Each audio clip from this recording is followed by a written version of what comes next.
écoute, on va commencer direct. Hein. Allez, c'est parti.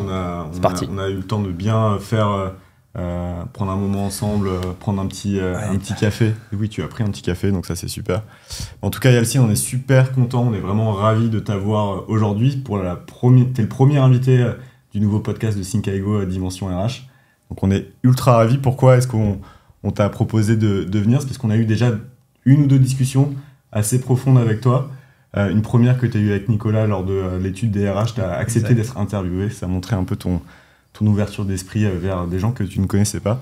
Et surtout, tu nous as partagé ce que tu faisais dans ta boîte, donc à la Caisse d'épargne Hauts-de-France. Ça nous a assez impressionnés et on s'est dit, c'est hyper important de partager ça au monde entier, ou déjà, en tout cas, aux quelques-uns qui vont nous écouter dans un premier temps, parce que ça nous a marqué. Je ne vais pas spoiler, je vais te laisser en parler, mais il y a des sujets de transformation RH, transformation de l'expérience employée qui nous ont marqué. Et puis, on a vu aussi que tu avais un parcours, je n'aime pas forcément ce terme, un petit peu atypique, mais en tout cas, tu n'as pas été RH toute ta vie, tu as eu d'autres vies avant. Et donc, on a envie aussi de pouvoir en parler parce que l'objectif de ce podcast, finalement, ça va être d'aider les leaders RH d'aujourd'hui et de demain à pouvoir prendre leur place, prendre leur envergure, capter les bons réflexes de DRH qui ont testé des choses, qui ont parfois réussi, parfois même aussi échoué dans certains cas. Donc voilà, on sera vraiment content d'en parler. Et dernière petite chose avant que tu te présentes, on t'a partagé une question avant ce podcast en disant entre 0 et 10, à quel point tu es à l'aise pour vraiment parler de tout, de vraiment ton contexte, ce que tu as réussi, peut-être tes frustrations, etc. Et tu nous as dit 10 sur 10, on ne s'attendait pas à cette note. Donc on est super content parce que vraiment l'idée c'est de pouvoir capter l'essence de ce que tu vis au quotidien. Donc voilà, sans plus attendre, je vais arrêter cette introduction. C'est un plaisir, un plaisir. Merci pour la confiance. Merci tous les deux. Merci à toi. Et est-ce que tu peux te présenter, s'il te plaît? Ouais, donc Yeltsin, 42 ans, DRH, papa de 2 garçons. Voilà, Yeltsin, c'est une personne qui aime les gens, qui aime parler, qui aime être influent, qui aime découvrir la vie des gens, qui s'intéresse beaucoup à beaucoup de choses, notamment à des sujets de transformation, mais pas simplement dans le domaine de l'entreprise, sur tous les domaines. Okay. Yeltsin, c'est une personne qui aime bien faire du jardinage aussi, voilà, qui aime bien la déconnexion, qui aime bien la nature. Okay. Une personne plutôt équilibrée, très souriante. Je crois que c'est ce qui me caractérise.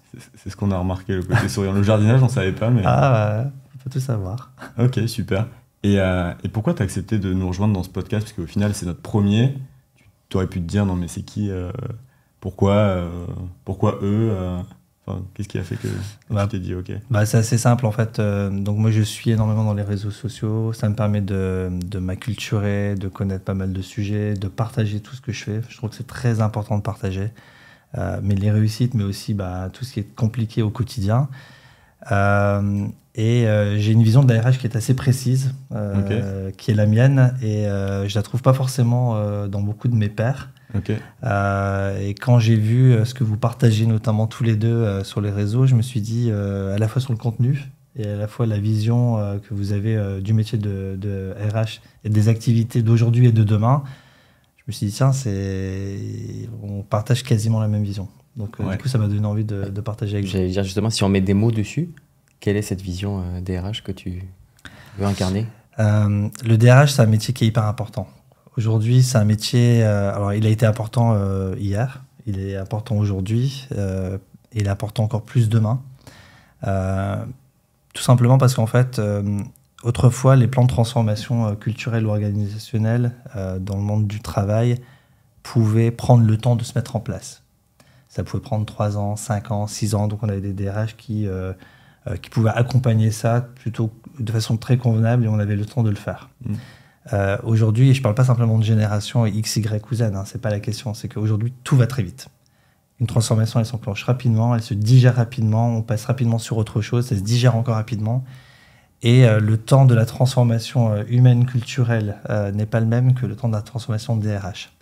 Et donc aujourd'hui, il faut que nous, on puisse être hyper agile, il faut qu'on arrive à déceler, ce n'est pas le plus simple, mais à déceler à quoi ressemblent les métiers à 2030, comment on les accompagne, quelle transformation on met derrière, On peut plus simplement aujourd'hui recruter, former, fidéliser. Il faut qu'on fasse beaucoup plus de ce qu'on nous a appris dans un master RH classique. Il faut qu'on aille beaucoup plus loin, qu'on soit beaucoup plus proactif et qu'on teste beaucoup plus de choses. Ça, on ne fait pas assez. Donc, pour répondre à la question, la vision, c'est une vision de DRH transformateur. C'est une vision qui doit essayer de dessiner l'avenir, le contour de l'avenir et de préparer les personnes qui sont là aujourd'hui pour faire face aux défis de demain.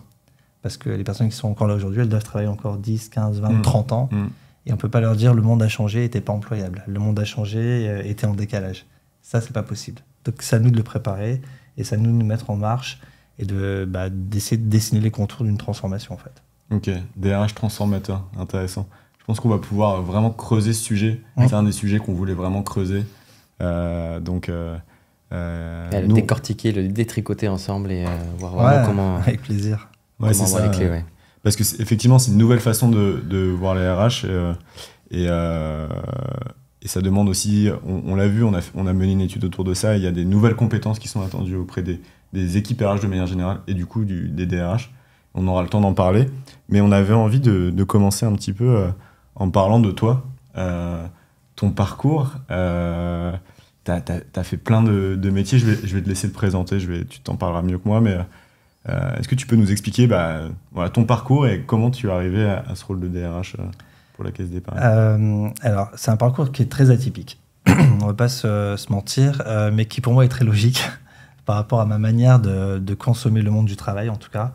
Et d'ailleurs, le fil rouge, c'est que moi, j'ai toujours voulu être utile dans chacune des actions que j'ai menées.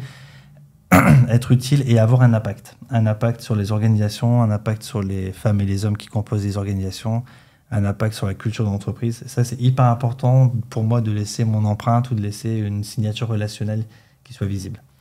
Et donc, du coup, mon métier de base, c'est le métier de banquier.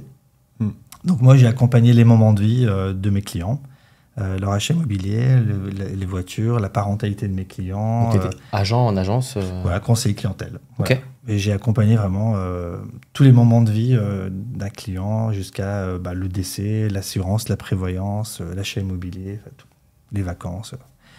Et ensuite, j'ai accompagné des clients professionnels et entreprises aussi. Donc, rachat d'entreprise, ouverture d'entreprise, les entrepreneurs, les professions libérales, les artisans, les commerçants. Donc, c'était hyper intéressant. Donc, pareil, j'ai accompagné leur moment de vie, mais professionnel, qui est une autre dimension de la clientèle particulière. Et ensuite, j'ai commencé à voir, alors on arrive plutôt vers 2016-2017, le digital qui était déjà bien lancé dans pas mal d'entreprises, commençait à venir dans la banque. Et donc, on a eu la signature électronique, la numérisation des contrats, et on a eu tout ce qu'on appelle les tunnels de souscription. Le crédit immobilier full digital, le crédit conso full digital, l'application mobile, le self-care client, c'est-à-dire que voilà, je suis client, j'ai 22 heures, je voulais appeler ma banque pour prendre rendez-vous, j'ai pas le temps de l'appeler, c'est pas grave, j'ai l'application mobile en self-care, tout seul, je peux aller faire mes opérations. Comment est-ce que tu l'as vécu, ce passage-là? Parce que je sais que cette dématérialisation vient casser le lien et le contact humain qu'il y avait avec les clientèles. Alors, c'est ce qu'on a pensé à la base, sauf que dans la réalité, ça a intensifié les relations humaines. C'est-à-dire qu'il y a eu moins de passages dans les agences physiques. Ça, c'est clair. En revanche, il y a eu un accroît de connexion dans les applications mobiles. C'est-à-dire que le mode de consommation des clients a changé et ils consomment la banque plus forcément qu'avec l'agence physique et de plus en plus avec le digital. Donc la connexion, elle est encore plus forte. Et c'est pourquoi moi, dans mon parcours pro, je me suis dit, en fait, comme je connais bien les clients, particuliers professionnels, je veux participer à cette transformation digitale, justement pour amener cette touche, cette vision client. De dire dans la transformation digitale, l'application mobile, le crédit pro digital qu'on va faire, le client, lui, consomme la banque de telle manière, donc il faut que notre solution soit très user-centric. Moi, j'ai apporté ça, en fait. Okay. Et après avoir fait du digital, j'ai fait de la transfo plus largement sur la transfo business, donc le nouveau mode de business, la santé, l'agriculture, la Belgique pour nous, puis d'autres marchés, les assurances, les prévoyances, etc. Qu'est-ce que ça veut dire? Ça veut dire que tu lançais de nouveaux produits, de nouveaux... Ouais, en fait, on définissait avec les business units une nouvelle stratégie de business pour étendre les champs du possible en termes de produits nets bancaires, pour continuer d'asseoir l'offre de services pour les clients et les collaborateurs aussi par ailleurs. Et donc, concrètement, pour illustrer, si tu peux en parler, tu as lancé quoi comme type de produit? Concrètement, on est en train de lancer par exemple l'offre santé animalière, par exemple. Okay. On est parti sur le marché de la santé pour développer le marché de la santé. On a fait de l'immobilier d'entreprise. On s'est implanté en Belgique pour faire de l'immobilier d'entreprise belge, mais également accompagner les entreprises en Belgique. On a développé de plus en plus de gammes de prévoyance pour accompagner les moments de vie. On réfléchit à travailler sur la dépendance, qui est un vrai sujet à 2030. Enfin, ça l'est déjà aujourd'hui, mais... Et donc, on élargit le spectre pour être utile sur chaque moment de vie des clients. Et moi, j'ai accompagné dans mon parcours pro tous ces moments-là. Et après, j'ai fait de la transfo un peu plus large, culturelle, organisationnelle, business, donc une définition d'une nouvelle culture d'entreprise, je pense qu'on en reparlera après, définition d'une nouvelle organisation d'entreprise, etc. Porter le plan stratégique de l'entreprise, ce que l'on appelle aussi le plan projet, c'est-à-dire des gros projets qui vont transformer... en profondeur l'entreprise, dans sa manière de voir les choses et d'administrer une expérience à un client ou à un collaborateur. Et comme j'ai travaillé un peu la transfo culturelle, je me suis retrouvé DRH en fait, in fine. Ah oui, c'est comme ça que ça s'est fait. C'est comme ça que ça s'est fait, voilà. Mais justement, même le switch parce que tu as été Chief Digital Officer, donc c'est pas juste tu as participé à la transformation digitale, ça veut dire que tu avais un rôle avec des responsabilités assez fortes et un mandat assez fort. Comment tu as fait ce switch entre métier de banquier à métier de Chief Digital Officer, parce qu'il devait y avoir aussi des équipes digitales qui étaient en place, et après à DRH, qu'est-ce qui a fait, si tu fais un peu une introspection, une remise en arrière, qu'est-ce qui a fait qu'ils t'ont fait confiance à toi, ils t'ont dit, allez, t'es pas profil digital à la base, mais on va te mettre Chief Digital Officer, et t'es pas profil RH à la base, et on va te proposer un poste de DRH. En fait, c'est très simple. C'est même très clair. C'est qu'en fait, le Chief Digital Officer, le poste que j'ai occupé, n'était pas un poste d'expertise sur le digital. Il devait apporter la version user-centric des parcours digitaux. C'est-à-dire qu'en fait, avant, le digital était porté par les directions informatiques. C'est elles qui construisaient les solutions. Mais pas forcément en ayant connaissance du mode de consommation des parcours de nos clients. Moi, ce que j'ai apporté en tant que CDO, c'est la définition d'un parcours. Le client, il consomme le crédit de telle manière, il a besoin de tel bouton, de telle expérience dans son application mobile ou web. Moi, j'ai écrit le parcours. Et le parcours qui doit être écrit ne peut être écrit que par celui qui connaît le client. Ça, c'était ma force. Parce que tu as vécu, tu as fait le métier. J'ai fait le métier. Mais tout le monde est utile. Les directions informatiques sont utiles. Après, elles ont industrialisé le parcours. Mais on l'a bien scindé en deux, c'est-à-dire qu'il y a la définition du parcours, et là il y a le Chief Digital Officer, et après la construction du parcours, et là c'est plutôt la direction IT. Et moi j'étais utile parce que je connais le client. Et la deuxième mission du Chief Digital Officer, c'est d'acculturer les collaborateurs, inside, les 3000, à l'application mobile, mais aussi à nos outils informatiques, à Office 365, à comment travailler différemment pour avoir une empreinte plus green dans la manière de travailler tous les jours sur son PC, etc. etc. Et donc, il y a, quand on dit accompagnement et acculturation, on est beaucoup sur la RH. Sur les plans de formation, les plans d'accompagnement, les plans d'animation, de communauté, etc. Donc, ce n'est pas tout le spectre RH, évidemment, parce qu'il n'y avait pas le dialogue social. Mais il y a une belle partie du spectre RH, ce qui m'a permis de créer le lien et de vouloir continuer en tant que DRH. Tu as le spectre RH transformateur dont tu parlais. Ouais, exactement, en fait. C'est ça. Ok. Et je suis assez curieux de savoir qu'est-ce que le fait d'être passé par le métier, donc la banque, la partie digitale où tu travailles avec l'IT, puis voilà, c'est quand même une autre fonction. Qu'est-ce que ça t'a apporté, tu penses, en tant que DRH? Alors, la partie transfo digitale, à l'époque, pour une banque et pour le groupe BPCE, je ne vais pas dire qu'on partait de zéro parce qu'on avait quand même des très belles bases avec nos directions informatiques. Mais moi, j'ai appris à écrire une stratégie digitale. Une stratégie qui est basée sur le meilleur de l'humain et le meilleur du digital. Une stratégie qui donne du sens aux agences bancaires pour pas que le digital vienne écraser l'expérience des agences bancaires. Et une stratégie digitale où le conseiller a encore sa place. Et on le voit entre 2017 et donc le début de la stratégie digitale et aujourd'hui, on n'a jamais autant embauché de conseillers clientèle. Et pourtant, on a pour autant digitalisé énormément de choses. Et donc moi, mon métier m'a permis d'avoir une stratégie digitale qui est basée sur tous ces plans-là et de pouvoir la structurer, l'animer, la transformer en chantier et mettre des plans de transformation ou des plans de transformation dynamiques, j'ai envie de dire, pour être vraiment dans l'action.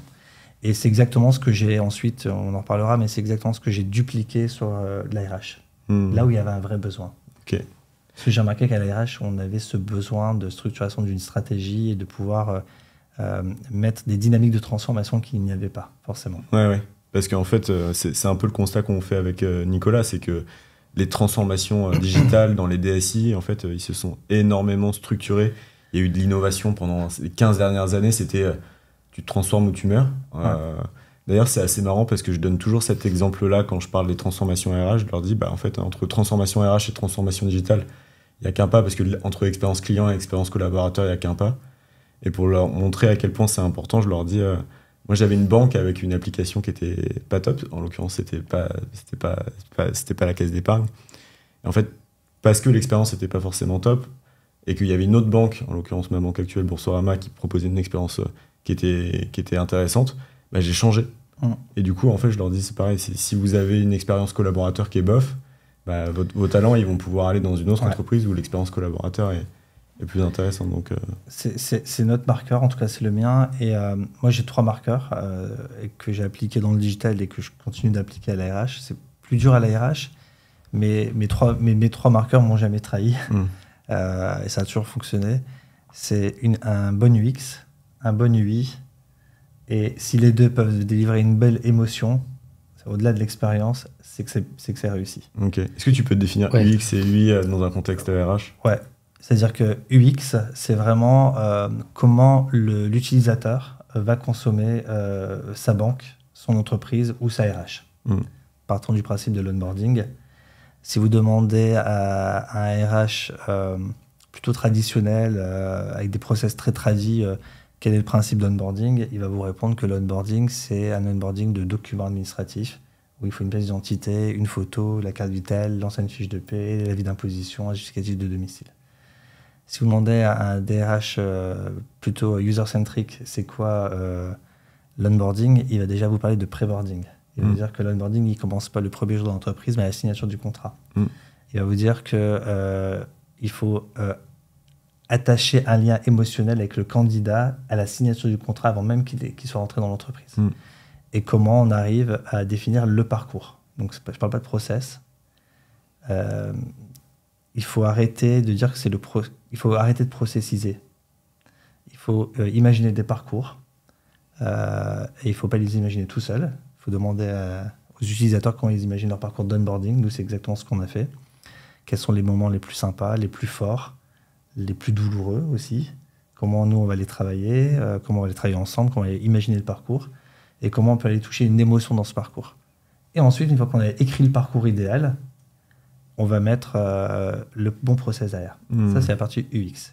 Après, on a la partie UI, une belle interface, une interface qui soit colorée, qui donne envie de cliquer, qui soit simple, qui soit lisible, qui soit alignée, et éviter beaucoup d'outils et essayer de recentrer les outils sur une seule porte d'entrée pour ne pas perdre l'utilisateur. Et après, c'est l'émotion. On en parlera, mais c'est toute la partie marketing RH qu'on peut faire avec la solution UX et UI, c'est-à-dire la plateforme. Comment je peux créer une émotion.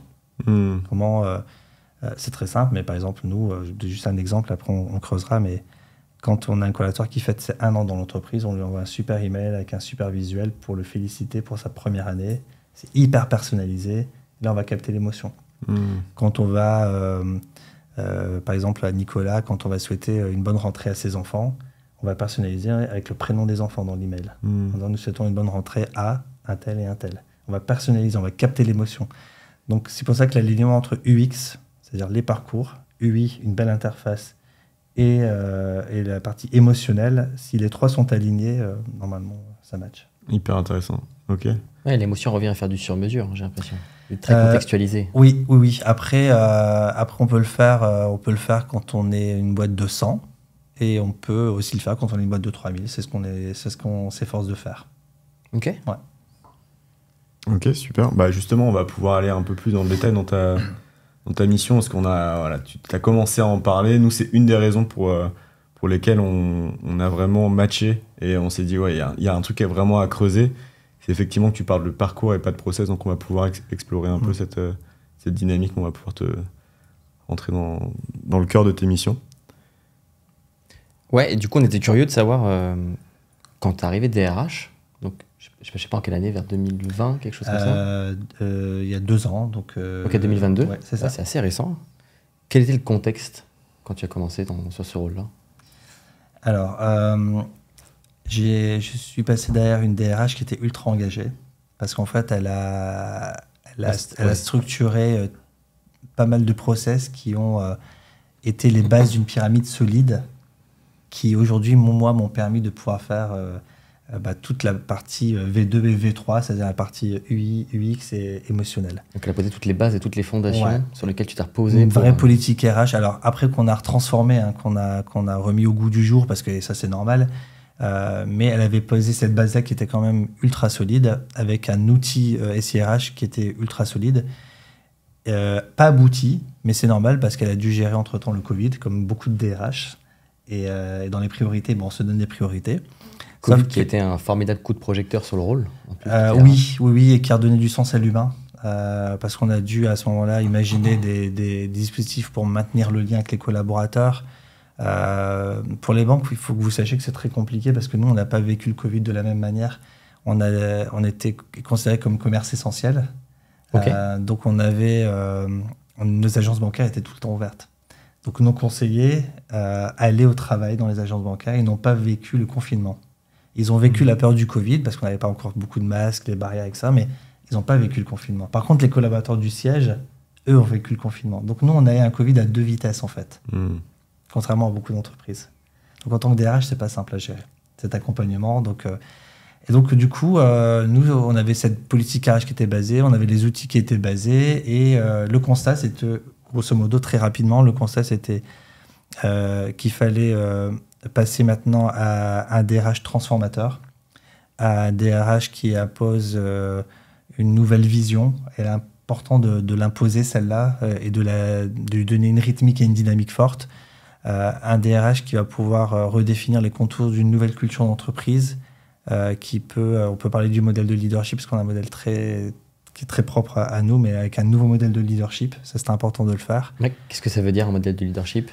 Nous, par exemple, clairement, notre modèle de leadership, autrefois, je dis pas qu'il était pas bien, c'est qu'autrefois, il était très bien dans son temps, mais il était basé que sur le modèle managérial. C'est-à-dire qu'on était considéré leader de l'entreprise parce qu'on était manager. Ok.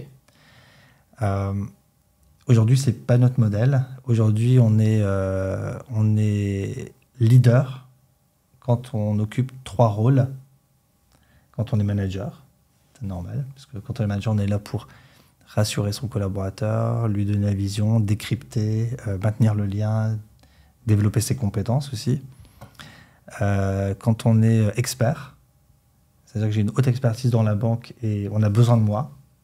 On a besoin de moi pour les projets, on a besoin de moi pour la dynamique de transformation. Et donc moi, je suis là pour accompagner et guider grâce à mon expertise pour l'entreprise pour qu'elle fasse ses bons choix dans ses projets. Mais aussi, je suis là pour démocratiser mon expertise et puis qu'elle soit bénéfique pour tous.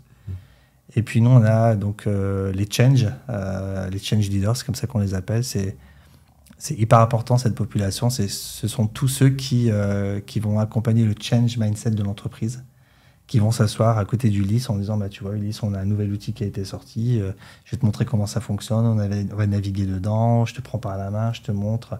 C'est pas juste une actu ou un intranet ou un email du DRH qui fait l'acculturation. C'est ces gens-là qui vont accompagner le changement au quotidien. Ça, c'est ce que tu as mis en place, 3 trajectoires. Ouais, c'est 3 rôles. Différents. Et d'ailleurs, on a pu, dans beaucoup d'entreprises, on peut avoir, et je dis pas que c'est bien ou pas bien, c'est juste pas de notre modèle, mais dans beaucoup d'entreprises, ils ont encore la convention des managers. C'est pas notre modèle. Nous, on a la convention du leadership. Et dans cette convention annuelle du leadership sont invités les 3 populations. Le manager, l'expert et le change. Oui, c'est ou. C'est du ou, c'est pas du et. Il ne faut pas être et manager et expert et change. C'est ou. Ça. On prend des parcours différents. Ok. Et juste pour creuser un tout petit peu plus là-dessus, donc ça veut dire que il y a une convention du leadership, c'est pas le manager, c'est le leader. Mais ils ont, de manière concrète, ils ont le droit à quoi en termes de formation? Ou est-ce qu'ils ont des revues annuelles qui sont différentes? Est-ce qu'ils sont formés différemment? Et voilà, comment est-ce qu'on les... À quoi ils ont le droit? Si on rentre dans le détail, ils ont 3 parcours de formation ultra différents. Ok. Il y a certains modules qui sont les mêmes.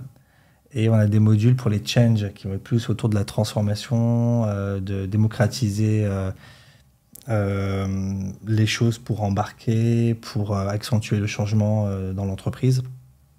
Ça peut être autour de l'art du pitch, ça peut être sur booster vos prêts, avoir un pitch impactant, voilà, comment acculturer avec efficacité, par exemple, ça va être tous ces modules-là.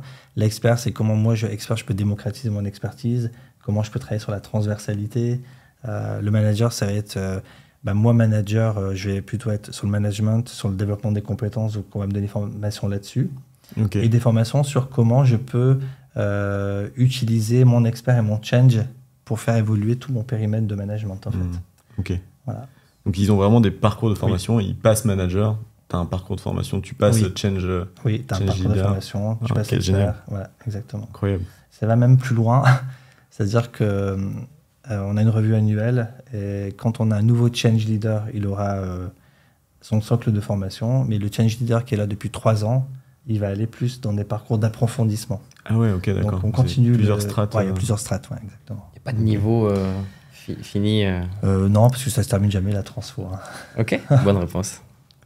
Ok, donc ça c'est ce que tu as mis en place. Ouais, entre ça c'est ton arrivée et c'est notre modèle de leadership. Alors moi et toute l'entreprise, hein, c'est vraiment une culture commune qu'on a imaginée, mais effectivement, ce modèle il est le nôtre et on trouve qu'il est plutôt impactant. Et on confie à ces experts, à ces change et à ces managers-là des projets du plan stratégique, des projets structurants. On les anime plusieurs fois dans l'année, pas simplement avec la convention du leadership. Hein. Nous, on a des conventions de change, d'experts. Des fois, on fait des change et des experts ensemble. On leur donne des avant-premières, des infos, les accultures là, actuellement sur l'IA, par exemple. Voilà, on leur donne beaucoup d'informations pour que...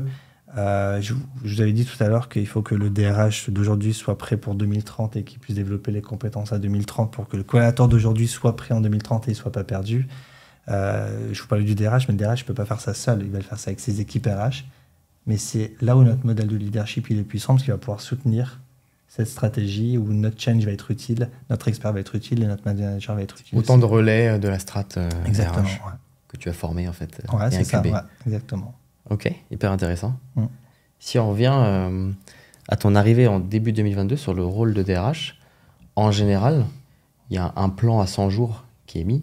Ouais. Qu'est-ce que tu vas chercher à atteindre sur tes 100 premiers jours sur un nouveau poste? Je vais vous dire ce que j'ai fait, moi. Voilà, curieux de savoir comment toi tu l'as structuré et qu'est-ce que tu allais chercher à atteindre comme première réussite. Alors, juste avant, moi, les 100 jours, ça n'a jamais été un marqueur pour moi dans ma vie professionnelle, sauf pour le métier de DRH. Okay. Sur le métier d'RH, je ne sais pas pourquoi, je me suis dit, dans les 100 jours, il faut que je fasse quelque chose. Et alors qu'en fait, ça n'a jamais été un marqueur. Voilà. Qu'est-ce que j'ai fait? J'ai rencontré tous mes collaborateurs. Les 3000 Non. Tous mes collaborateurs à l'ARH. On a fait un point sur leur métier, leur activité, ce qu'ils font, etc. Vous étiez combien à l'époque? 40. Ok. Donc, j'ai passé 1 heure avec chacun. Donc 40 pour 3000. Ouais, exactement, ouais. Je passais 1 heure avec chacun et donc il y a les gens de la paie, de la formation et développement des compétences, du droit social, du recrutement, de la gestion de carrière, etc. Et on avait à ce moment-là pas encore l'expérience collaborateur, ça n'existait pas. Que ce soit des managers ou des contributeurs individuels? Tous les collaborateurs, ouais. Okay. Ouais, collaborateurs ou managers. Et c'était quoi quand tu arrives en meeting avec quelqu'un, enfin en premier point d'échange, c'est quoi ton intention? Quelles questions tu leur poses? Alors déjà faire connaissance, parce qu'eux veulent connaître leur nouveau DRH. Ouais. Donc qui est Elsine? C'est quoi sa manière de manager? Quelle est son empreinte, sa signature relationnelle? Qui il est, quoi. Et ensuite, la question que eux se posaient, c'est où est-ce qu'il va nous emmener? Okay. Ouais. Et moi, je ne sais pas répondre à cette question lors d'un entretien. Donc moi, j'ai d'abord fait connaissance sur la personne. C'est hyper important pour moi. Et ensuite, je lui ai demandé comment il voyait son métier, comment il voyait l'avenir de l'entreprise, l'avenir de l'ARH. Et ces 40 entretiens, ces 40 heures, c'est quand même hyper riche, m'ont donné beaucoup de matière pour construire la feuille de route. Ensuite, j'ai rencontré quelques managers, quelques directeurs. J'ai rencontré les membres du directoire aussi pour avoir leur vision. J'ai discuté avec quelques DRH dans mes 100 jours aussi. Combien de temps ça t'a pris pour rencontrer tout ça, tout ce que je viens de vous dire là, ça m'a pris 2 semaines. Non, 1 mois et demi, près de 2 mois. Okay. À peu près, ouais. Okay. Et c'était en plein juillet, août en plus et début septembre. Donc c'était vraiment pas une période la plus simple, mais il fallait le faire, c'était important. Ça, c'était la première étape. La deuxième, ça m'a permis de définir une vision, où je vais emmener mes équipes, où je vais emmener l'entreprise. Et c'est pourquoi je me suis mis la pression, parce qu'en fait, un DRH, il peut être très impactant dans sa stratégie, ou pas du tout. Et donc, du coup, moi, je voulais l'être, et donc il fallait bien être sûr de sa stratégie, et de là où j'emmène l'ensemble de l'entreprise, c'est quand même hyper impactant. C'est une entreprise avec 1 million de clients, avec 3000 collaborateurs, donc voilà. Il faut faire quand même attention à sa stratégie et où on bifurque. Et donc, du coup, j'ai défini une nouvelle stratégie. Je l'ai fait benchmarker par mes leaders RH. Donc, pas mes managers, mais mes leaders RH. Okay. Moi-même, dans mes équipes, j'ai des managers, un change leader et un expert. On a challengé ensemble la stratégie, la vision, le cap. Ça fait une quinzaine de personnes environ? Non, beaucoup moins. Ça fait 9 personnes. Ok. Et ensuite, je l'ai fait valider par notre directoire qui nous a dit « Ok, go, tu peux y aller ». Et ensuite, j'ai imaginé 10 chantiers. Je les ai plus tous en tête, mais il y en a quelques-uns qui viennent quand même en tête. 10 chantiers qui peuvent nous aider à atteindre l'ambition que j'ai exprimée. Et ensuite, j'ai expliqué ça à mes équipes en disant « Voilà notre stratégie, voilà les caps, voilà où je vais vous emmener et voilà pourquoi je le fais, parce que c'est important d'eux, pour donner beaucoup de sens. » Et pour y arriver, il faut qu'on fasse ces 10 chantiers et on a 2 ans, 3 ans pour les faire. Certains vont aller très vite, d'autres vont être plus longs. Peut-être pour voir la granularité, si tu peux illustrer. Ouais, alors. Quelques chantiers, je vais essayer de me remémorer parce que c'était il y a 2 ans, on les a quasiment tous finis déjà. On avait innové le recrutement. Ok. Intégrer la notion de l'expérience collaborateur. Faire du marketing RH. Définir une nouvelle stratégie d'accompagnement des moments de vie de nos collaborateurs, en synergie des attentions et des intentions de nos clients. Quand un conseiller accompagne un moment de vie, il achète son véhicule, il faut financer ses études, il divorce, il devient malade. En tant que banquier, on accompagne les moments de vie de nos clients. Et je suis persuadé qu'il faut qu'on fasse la même chose pour nos collaborateurs, parce qu'ils vivent aussi les mêmes moments de vie, et la RH a un rôle à jouer. C'est ma vision, en tout cas. Donc, il fallait qu'on définisse quels sont les moments de vie et comment on les accompagne. Donc, tout définir une nouvelle stratégie là-dedans. Redéfinir une nouvelle formation, une nouvelle définition de la formation. Moi, j'aime pas du tout, si François m'écoutait, il sourirait là, mais François et moi, qui est mon responsable du développement des compétences et de la formation, on a horreur du mot catalogue de formation. Ça fait vraiment, tu as besoin de quoi? Je tourne le catalogue et puis je te donne un catalogue. Et nous, on veut personnaliser la formation, on veut développer la compétence, plutôt que donner un catalogue de formation. Donc, on veut administrer une nouvelle expérience autour du domaine de la formation et du développement des compétences. C'est pour ça que je ne dirais jamais simplement formation, mais formation et développement des compétences, c'est pas pareil pour moi. Et de plus en plus personnalisé. Voilà. Ensuite, qu'est-ce qu'on a fait? On avait imaginé le métaverse, mais très rapidement, on a remarqué que c'était plutôt de l'IA. Donc, on a changé notre fusil d'épaule et on s'est adapté pour intégrer de l'IA. On a lancé quelques projets qui sont plutôt sympas. Voilà, de tête, c'est ce qui me vient. Ouais, c'est déjà bien. On voit que c'est surtout un tas de plans complémentaires. Ouais. Et ces chantiers-là, en fait, quand j'ai fait le kick-off avec mes équipes, où j'ai donné le sens, le cap, j'ai balancé les chantiers en milieu de la table et j'ai dit maintenant, les chantiers, moi, je ne vais pas m'y mettre. Les leaders RH non plus. Ça ne se pas les managers dans les chantiers. Les chantiers seront portés par vous, les collaborateurs RH. Et vous pouvez vous inscrire dans le chantier que vous voulez, vous pouvez le porter. Et même si ce n'est pas votre domaine de prédilection. Donc moi, j'ai un juriste en droit social qui a été sur le méta et l'IA.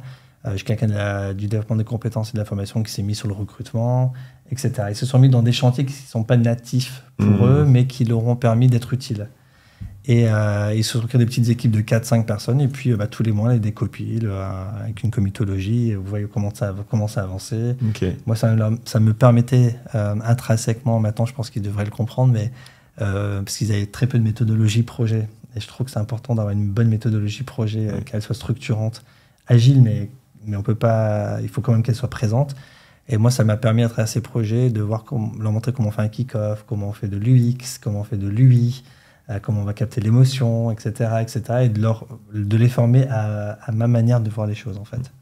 Et justement, là-dessus, comment est-ce que tu les as formés? Est-ce que c'était OK, bon, on va vous faire un cours sur 2 jours comment on tient une roadmap, comment on fait un kick-off, comment on embarque? Est-ce qu'ils étaient accompagnés sur la durée? Parce que c'est une grosse logistique quand même de leur donner cette responsabilité. Oui, déjà il faut l'incarner pour donner confiance. Et leur dire que si ça rate, c'est pas grave. Et si ça marche, c'est bien. Voilà, et dire qu'il n'y a aucune gravité derrière ça. Donc il faut démystifier la méthode projet.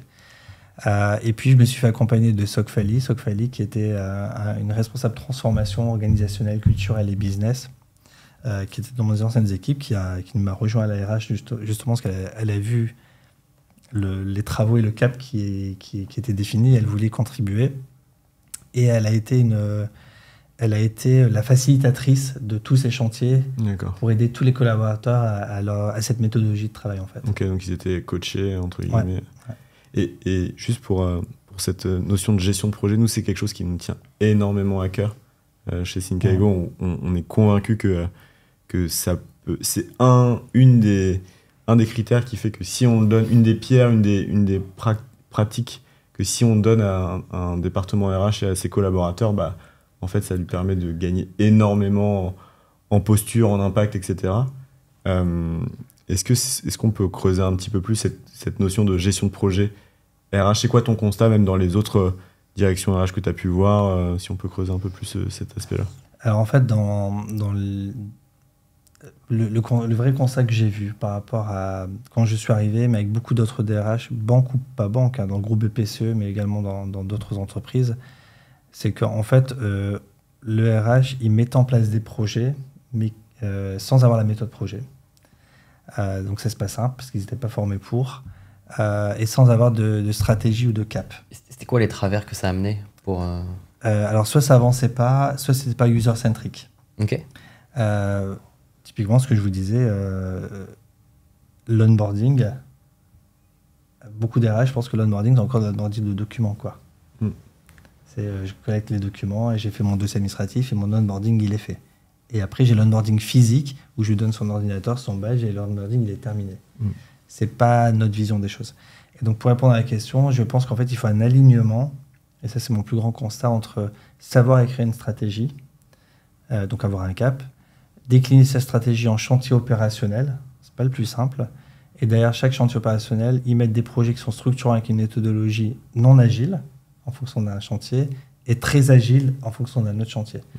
Et pour ce faire, il faut se faire aider soit en interne s'il y a les compétences, soit en externe avec des cabinets, des experts qui ont ces compétences-là et qui peuvent accompagner cette dynamique de transformation.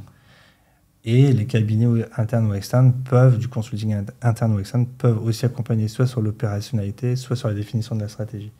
Mais si on n'a pas cette graduation-là, les collaborateurs ne vont pas comprendre là où on veut aller, en fait. Ça peut être risqué. Okay. Et donc, sur la méthodologie, il faut une méthodologie qui soit à la fois agile et à la fois structurante, ça dépend des chantiers.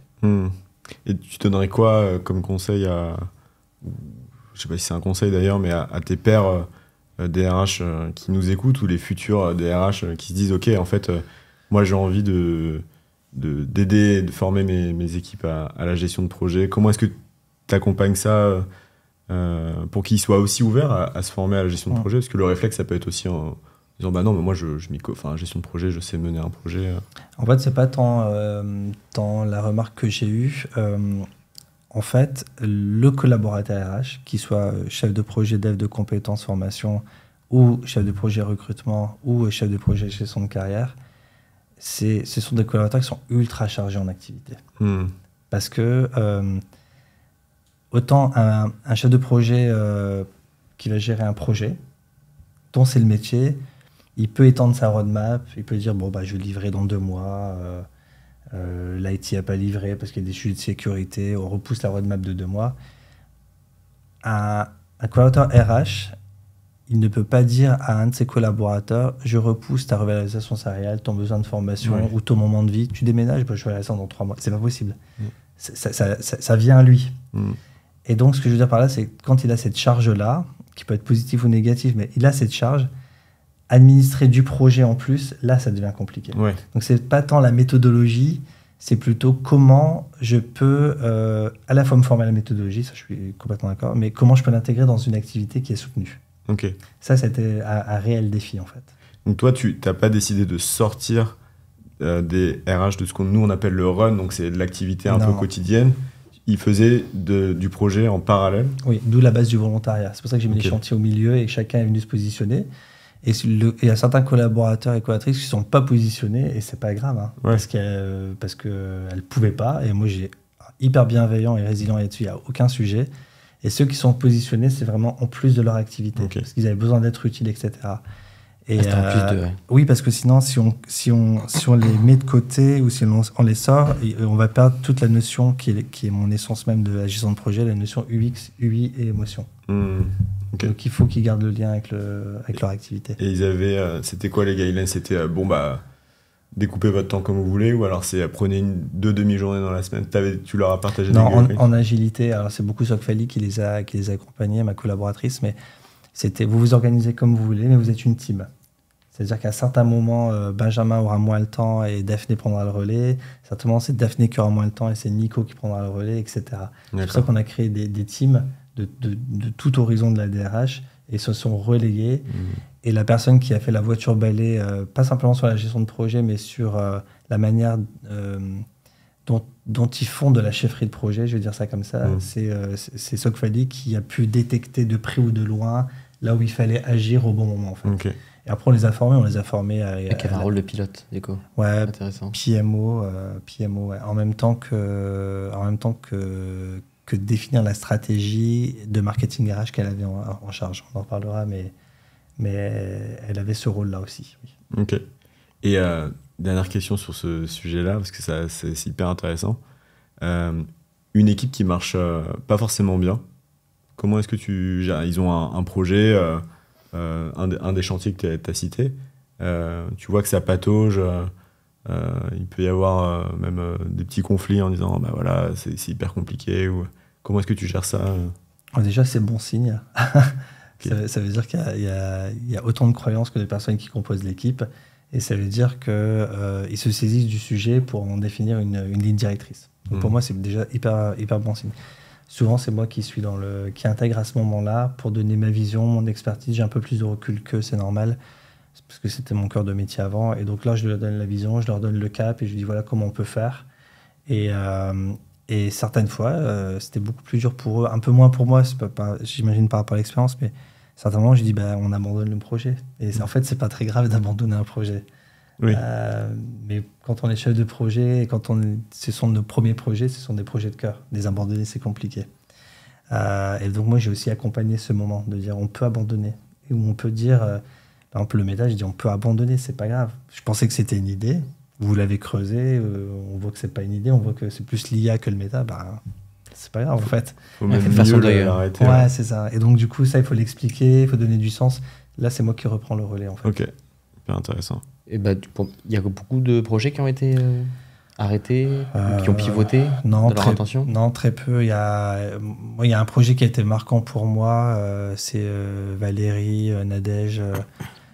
J'ai oublié les autres participants, il y en a eu beaucoup qui ont travaillé à un calendrier RH. Ça paraît anodin, mais d'ailleurs ce serait mon conseil pour tous les DRH. C'était le conseil de ma chef d'ailleurs, mais elle a raison de m'avoir donné ce conseil-là, parce que quand on arrive à la DRH, on a le calendrier social, les négociations, le CSE, les différentes commissions du CSE, on a le calendrier du développement RH, tout ce qui est les campagnes de recrutement, d'alternants, les campagnes de rémunération, donc tout ce qui structure quand même la gestion de carrière et le recrutement. Puis on a tout le plan de formation, de développement des compétences avec le calendrier global. Moi, j'arrive en tant que DRH, je ne savais pas ce qui se passait dans 3 mois. Je ne savais pas dire, j'arrive en mars, je ne savais pas dire en juin, qu'est-ce qui se passe. Je n'avais pas cette vision prospective. C'était en réactif et pas en proactif sur les pics de charge. Ouais, et j'ai demandé à mes équipes, c'était un des chantiers, c'était imaginer un calendrier où en une vision, je vois ce qui va se passer dans 3 mois. Ok. Et je sais, mais c'est peut-être ma gestion de projet intrinsèque, et je sais que dans 3 mois, j'ai une campagne de Rému qui commence. Donc, on va la travailler dès maintenant, en fait. Ok. Et pas à chaque fois devant le fait accompli. Ça, souvent, je l'avais vu à la RH. C'est, ah bah, la campagne de Rému, elle commence. Ah bah, il y a ça, allez, on se met en ordre de marche. Donc, il le faisait très bien, hein, franchement, hyper engagé. Il n'y a jamais eu de couac. Mais je me suis dit, on peut le travailler davantage en amont pour accentuer l'UX, l'émotion, etc. C'est ce qu'on essaie de faire. Et ce calendrier-là qu'elles ont construit, franchement, pour un DRH, avoir ce calendrier avec toutes ces infos, c'est super. Ouais. Et maintenant, ça fait partie. Enfin, tu l'utilises pour piloter ton activité. Ouais, ça fait partie de l'activité. Il faut le mettre à jour. C'est pas le plus simple de mettre à jour parce que. Surtout 3000 personnes derrière. Okay. Oui, alors c'est plutôt à la main de la RH, mais surtout parce qu'on imagine tellement de choses en Caisse d'épargne de France. On fait tellement de projets, tellement de dispositifs que on doit beaucoup alimenter ce calendrier. Mais c'est vrai que pour un DRH, c'est très confort quand même. Ok. C'est intéressant parce que là, on prend de la hauteur sur un peu ton tableau de bord pour piloter l'activité. Donc ça, c'est un des éléments. Est-ce que tu as d'autres critères ou éléments que tu mets en place pour piloter en tant que pilote de ton avion? Franchement, j'ai un pilotage ultra précis sur plein de trucs. Plein. Mais j'ai deux niveaux de pilotage. Moi, DRH, j'ai 4-5 KPI que moi, je regarde tout le temps. Ce sont les miens. C'est lesquels? Et le reste, je vais les dire, et le reste, je laisse mes managers. Parce que je ne veux pas cannibaliser leur pilotage et leur empreinte de comment ils voient le pilotage, comment ils managent leurs équipes, etc.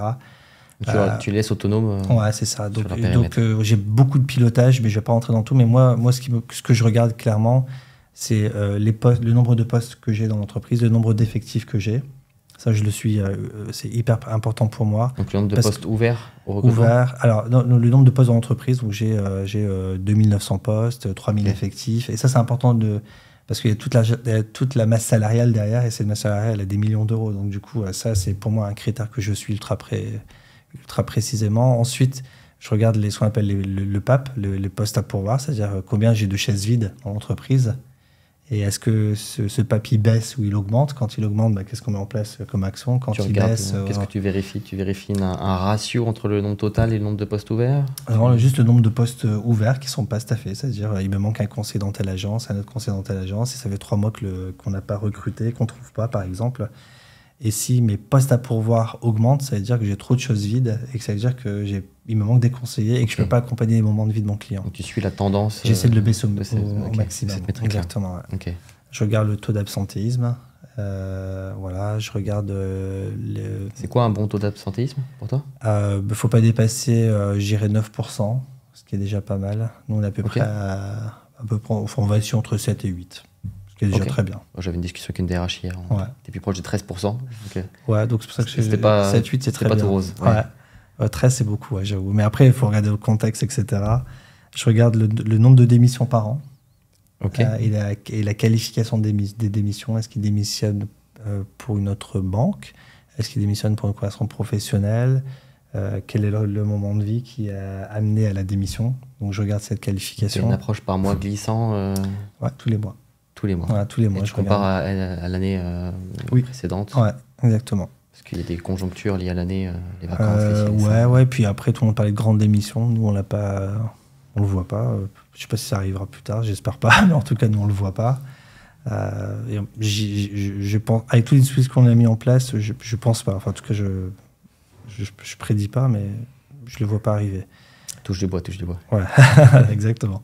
Et donc, du coup, voilà, j'ai ces critères-là et je vais pas plus loin parce que je me dis que si je maîtrise bien ceux-là, c'est ceux qui sont structurants. Et ensuite, j'ai mes managers qui vont aller plus sur le nombre d'heures formées, l'égalité homme-femme. Ça, je le suis aussi, pardon. Ils vont aller plutôt sur le nombre de femmes formées, nombre d'hommes formés, sur des dispositifs de talent. Ils vont aller sur les dispositifs de cooptation. Ils vont rentrer dans plus de détails opérationnels. Mais moi, DRH, j'ai ces KPI-là que je suis. Et ils arrivent directement sur un dashboard ou il faut que tu ailles chercher dans des Excel différents? Non, on a un dashboard. En fait, on a un SIRH puissant. Ouais. On a créé un SIRH. On a petit à petit, depuis 2 ans, supprimé plein d'outils annexes pour les intégrer dans notre SIRH pour en faire une seule porte d'entrée. C'est quoi comme SIRH? Je pense que ça intéressera l'éditeur, c'est Adéquasis, avec qui on travaille. Et on l'a appelé Ma RH et moi. Okay. Pourquoi? Parce qu'en fait, contrairement à beaucoup de DRH qui utilisent l'outil SIRH que pour eux, entre RH, nous, notre SIRH est ouvert pour les 3000 collaborateurs. C'est-à-dire que les 3000 collaborateurs utilisent ma RH chez moi. C'est pour ça que la version user-centric, c'est ma RH chez moi. C'est-à-dire que j'ai un outil avec ma RH, mais qui est que pour moi, où je vais pouvoir poser mes congés, demander une formation, faire mon entretien annuel, faire mes comptes rendus de bilat. Je vais pouvoir demander une attestation. Tout ça, c'est dans l'outil ma RH chez moi. Ok. Etc. Mais du coup, ça, j'imagine parce que... Et notre pilotage est issu de ce puits de données unique. Où on a des dashboards, etc. Parce qu'on a vu que c'était un gros caillou dans la chaussure de beaucoup de DRH dans notre étude. Et on voit que c'est le point de frustration premier. Enfin, un des points de frustration premier. Il y a aussi la difficulté d'accompagner le changement. Mais si on reste sur cette partie SIRH, il faut un bon SIRH, il faut bien le paramétrer. Il faut créer des parcours par-dessus. Oui. Ça demande du temps, ça demande de l'énergie, ça demande des budgets aussi, qui ne sont pas forcément toujours alloués au département RH. Parfois, on leur demande de faire un truc génial avec très peu de monde. Comment est-ce que ça s'est passé pour toi à ce niveau-là ? On va pas se mentir, mais le SIRH ou global, quel que soit l'éditeur, ça coûte quand même beaucoup d'argent. Et en même temps, un DRH sans un SIRH, c'est comme une voiture sans moteur. C'est-à-dire que... à ce point-là pour toi. Ouais. Okay. C'est le moteur de la DRH. Et la DRH en elle-même est un des moteurs de l'entreprise. C'est-à-dire que si j'ai pas de SIRH, j'ai du mal à travailler. Si j'ai du mal à travailler, j'ai du mal à staffer les business units, à staffer, à développer les compétences des collaborateurs, à accentuer des opérations de marketing RH, à même gérer mes postes et mes effectifs. Moi, demain, vous me demandez combien j'ai de postes dans l'entreprise, je vais vous dire 2972. Mais en 2 clics, j'ai l'information. On ne peut pas triturer des fichiers Excel, etc. Donc, c'est important d'avoir un SIRH, même s'il coûte cher, de pouvoir le structurer et de le faire au moins par année, un peu chaque année en tout cas. Okay. J'allais dire, je suis curieux. Pour garder la métaphore de la voiture et du moteur, tu le décrirais comment, le moteur de ta voiture aujourd'hui ? Est-ce que c'est un hybride ? Est-ce qu'il met 2 secondes 9 à faire de 0 à 100 ? Il est ultra puissant. Ok. Il est ultra puissant. Je dirais que c'est un moteur. Et je peux dire qu'on a, franchement, on a au moins 170 chevaux, quoi. Ok. Au moins, ouais. Il est ultra puissant parce qu'en fait, on a supprimé plein d'outils pour l'intégrer. On a fait un puits de données unique. Donc, j'ai pas besoin d'aller dans différents endroits, de structurer de la donnée. J'ai tout au même endroit. Alors, il y a du travail quand même, mais on l'a rendu UX, on l'a ouvert aux collaborateurs, on a renforcé le self-care. Moi, j'ai fait ce que je faisais dans le business. On a renforcé le self-care avec l'application mobile pour nos clients. J'ai dit, notre outil SIRH, il faut qu'il soit à la main des collaborateurs. Il peut pas être simplement... Ça peut pas être un outil RH. Si c'est un outil RH, on se trompe de combat. Il faut que ce soit un outil collaborateur et qui consomme sa RH avec son outil à lui. Comme ça, il va remplir ses données, vous allez en bénéficier. Si c'est un outil qui est orienté sur vous, les gens n'ont pas envie de le remplir. Du coup, en fait, vous n'avez pas de données. Ouais, on a même 3 strates. On a le collaborateur, on a le manager, et puis on a l'ARH. Donc, on a trois visions, mais on utilise tous le même outil, en fait. Du coup, comment tu convaincs ton COMEX, parce que ça demande un budget, de dire, OK, en fait, les gars, les filles, il faut que, en tant que DRH, j'ai un budget important pour pouvoir avoir un SIRH digne de ce nom, parce que c'est le moteur de ma boîte. Enfin, comment est-ce que tu les convaincs ? Parce que souvent, c'est pas forcément le premier, c'est pas un budget connecté au business dans toutes les têtes. C'est perçu comme un centre de coût. Voilà, c'est ça. Oui, c'est une erreur, en fait. Faut vraiment pas le voir comme une charge. Alors, j'ai eu la chance que c'est une ancienne DRH avant que j'arrive qui a réussi à convaincre le comité de direction d'y aller.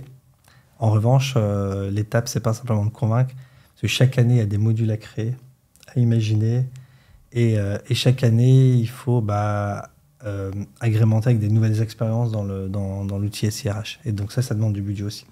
Donc ça demande du budget pour le lancement, mais même le run, il coûte très cher. Donc 2 conseils. Peut-être même 3, c'est que le premier, il faut faire ce que moi j'appelle refaire de l'orga.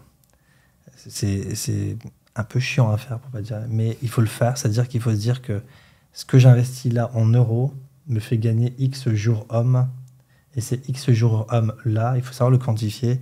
je vais l'allouer sur la gestion de carrière, sur le recrutement et être efficace sur d'autres sujets. Ce que tu dis, c'est que tu l'as valorisé. Activer d'autres leviers, il faut le valoriser. Toi, tu as réussi à faire ce travail de valorisation. Ouais, c'est ce que j'appelle de l'orga, c'est-à-dire combien de jours hommes, combien je gagne, comment je le réalloue, comment je suis plus efficace et comment j'accentue, comment j'utilise ces jours hommes que j'ai gagnés pour faire mon métier différemment. Et donc ça aide. Et surtout, il ne faut pas se mettre la pression d'avoir un outil SIRH excellent du jour au lendemain. Ça, c'est pas possible. Nous, on en a un très bon. Globalement, ça nous a pris presque 3 ou 4 ans. Mais on l'a développé à chaque fois. Et pour ceux qui souhaitent minimiser le coût, je leur conseille d'aller sur après on prend l'éditeur qu'on veut, mais d'aller sur un éditeur dans lequel un collaborateur interne de l'entreprise qui a des compétences de développement IT puisse faire lui-même les développements en self-care dans l'outil. Okay. Pour éviter de demander une prestation. Est-ce que vous avez développé une surcouche en interne, etc. Oui. Ok. Oui. Pour le contextualiser à votre culture, à vos besoins. Ouais, etc., exactement. etc. Ouais. Pour aller vite aussi. Parce que moi, j'aime bien aller vite. Et ça demande combien de personnes? Une personne. Une personne unique a suffi personne pour unique, ouais. développer cette surcouche pour 3000 personnes derrière. Ouais. Et on continue de développer plusieurs modules au fur et à mesure. Oui. Ok. Et il est dans la DRH. Oui. Il est dans la DRH. Ouais. Ok. C'est important parce qu'on structure des données confidentielles. Ok. Et niveau du lien entre la DSI et la DRH, est-ce que tu as eu besoin de renforcer ce lien ou au final avec ton développeur interne DRH, tu n'as pas eu besoin de trop travailler ce sujet? Il y a eu très peu d'interactions sur le métier pur. En tout cas, par contre, on a eu des interactions sur comment outiller le développeur SIRH pour qu'il puisse bien travailler, avoir les bons équipements, pour qu'il fasse ses développements en totale sécurité, dans un environnement qui soit safe, qui soit dans la norme du groupe BPCE, etc. Donc, on a beaucoup travaillé avec le DSI qui nous a apporté énormément d'éclairage et d'expertise là-dessus, qui n'était pas la nôtre. Donc, sur vraiment l'environnement de travail de notre dev. Ok, ça marche. Pour continuer la discussion, quand tu as lancé ces 10 chantiers suite à l'émergence de ta feuille de route, qu'est-ce que ça a impliqué sur l'organisation de l'équipe RH, du coup des 40 personnes? Qu'est-ce que tu as dû changer, modifier? On a beaucoup travaillé l'optimisation des process. On a d'abord fait un état de lieu de ce qu'on pouvait jeter à la poubelle, c'est-à-dire arrêter de faire des choses, les jeter à la poubelle et voir s'il y avait des impacts ou pas. T'as acheté combien de... Bon, on a ajouté un peu de trucs, on a supprimé des réunions. 15-20% de l'existant ouais, entre 10 et 15, mais ce qui était déjà pas mal. Ça fait beaucoup. Ouais. Oui, et puis franchement, on a gagné en efficacité, on faisait des trucs. On avait des comités, on a supprimé, on a fait des fois un comité unique avec plusieurs sujets dedans, mais éviter des réunions et des comités. On a vraiment... 10-15%, tu te dégages 5 ETP en fait. Oui, certainement. Je ne l'ai pas mesuré, j'avoue. Mais ce qui est sûr, c'est qu'on a ce qu'on pensait être utile, parce qu'on le faisait habituellement, en l'abandonnant, ça n'a pas dérangé beaucoup de monde en fait. Donc on est passé par cette étape-là. Et ensuite, on a travaillé beaucoup de process pour les digitaliser. On a beaucoup travaillé des process pour les supprimer et les intégrer dans notre SIRH. On a travaillé beaucoup sur l'efficacité, sur le pouvoir et le rôle de décision aussi, pour aller vite. Je vais le dire en blaguant, mais au début, moi quand je suis arrivé, je travaillais que sur Teams, donc je travaillais que sur le discussionnel. Je travaillais énormément sur le discussionnel. Très à l'écrit du coup Oui, mais discussionnel, type Teams, message WhatsApp, etc. quoi. Ok. Informel, pas mail, plutôt informel dans les prises de décision, la manière de travailler. Pas dans des canaux dédiés, historisés, etc. Moi, mes équipes travaillaient très peu sur Teams quand je suis arrivé. Okay. Pourtant, c'était mon marqueur. Hein. J'étais CDO, donc c'est moi qui avais lancé Office 365, etc. Et travaillais énormément par mail. Et moi, je dis, mais si vous m'envoyez un mail, je ferai exprès d'être plus long que si vous m'envoyez un message Teams. Là, je serai plus rapide. Et donc, je les ai acculturés à aller sur Teams, à être beaucoup plus agile là-dessus et pas faire un mail de formalisation, etc. On a besoin, à la RH, des fois, d'avoir une formalisation, c'est normal. Et des fois, on peut se permettre d'être très rapide et très agile. Et donc, du coup, on a accompagné tous ces modes de fonctionnement. Je ne sais pas combien de temps ça nous a fait gagner, mais on sent qu'on est plus agile, c'est sûr, et plus rapide. Ouais, j'adore le concept de dire, si tu m'envoies un mail, je te répondrai dans 2 ou 3 jours ouvrés. Ouais. Et plus le mail est long, et plus ça prendra de temps. Oui, et franchement, quand on m'envoie un message dans Teams, je réponds très vite. Ok. Parce que pour la mobilité, SLA, ça dépasse rarement l'heure. Ok. Donc c'est le temps de réponse. Ouais, ça dépasse rarement l'heure. Ok. Ah, c'est beau. C'est beau, c'est beau. Et qu'est-ce que tu as loupé ou manqué au démarrage quand tu as pris ton poste, en fait? Ouais. Qui finalement, avec du recul, ça t'a coûté? Ou tu as dû revenir en arrière, ou ça t'a vraiment pénalisé au bout d'un moment, mais que tu n'avais pas vu sur le coup? Deux trucs essentiels. Et je les savais en plus, mais c'est mon côté méditerranéen, ça. C'est en fait, moi j'aime bien. Très bon teasing. J'aime bien le. C'est ça. Je me demande où tu m'amènes là. J'aime bien le delivery. J'aime bien qu'on délivre du réel, des solutions qui soient utilisables par les collaborateurs. Donc du concret, vite et fort. Du concret, vite et fort. Donc moi j'aime bien réduire les roadmaps. Et mes équipes, elles avaient besoin d'étendre les roadmaps. Parce que comme je le disais tout à l'heure, c'est pas que leur cœur de métier. Ils font du projet en plus de leur métier actuel. Si c'était à refaire, j'aurais peut-être été plus à l'écoute pour élargir et étendre la roadmap. C'est ce que je fais actuellement d'ailleurs. D'ailleurs, ça leur fait sourire parce qu'ils me disent bon, on pourra délivrer qu'en juin, et puis juillet, août, c'est bien, c'est bon aussi, par exemple. Par exemple, le calendrier RH que je parlais tout à l'heure, je dis il me le faut dans 3 mois. Non, il faut qu'on fasse des ateliers, qu'on définisse le parcours, qu'on regarde tous les events qu'ils ont fait à la RH, qu'on structure, après qu'on crée la solution avec l'IT et la data. Donc ton approche, c'est que tu poses un jalon de fin dès le début. Tu dis dans 3 mois ou dans 4 mois, c'est fini. Ouais. Je fais ça. Oui, parce que quand on ne met pas de deadline, ça n'avance pas. Ouais. C'est un peu mon marqueur. Et je pense que la vérité, elle est au milieu. C'est-à-dire que j'ai raison, et je pense qu'ils ont raison aussi. Avec un mois de plus. Parce que ça peut prendre du temps. Okay. Et maintenant, mon temps de délivrer, il est plutôt sur le temps d'une grossesse. Il est plutôt autour de 9 mois, mais ce qui est déjà pas mal, je trouve. Donc pour schématiser, ça c'est important. Et je pense que ce qui aurait été nécessaire, c'est d'avoir un vrai chef de projet, projet à la RH, qui puisse porter des projets RH dédiés. En plus de la personne qui avait le rôle de PMO, pilotage global. Ça. Ouais, parce qu'en fait, dans les RH, on a très peu de chefs de projet. On a le naming est pas bon. On a des chefs de projet recrutement, des chefs de projet formation, mais ils font pas du projet transformant. Ils font du projet métier, que sur le recrutement, que sur la formation et le dev de compétences.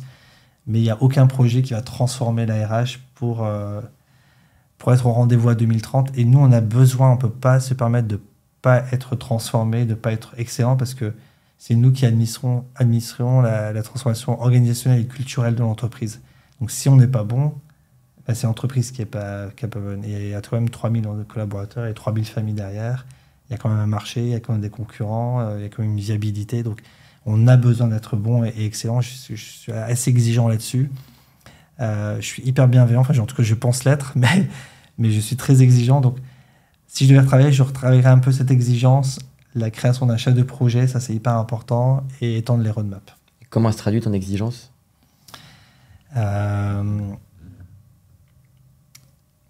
J'aime la précision et j'aime qu'on délivre des solutions ultra pratiques. Je suis super pratico-pratique en fait.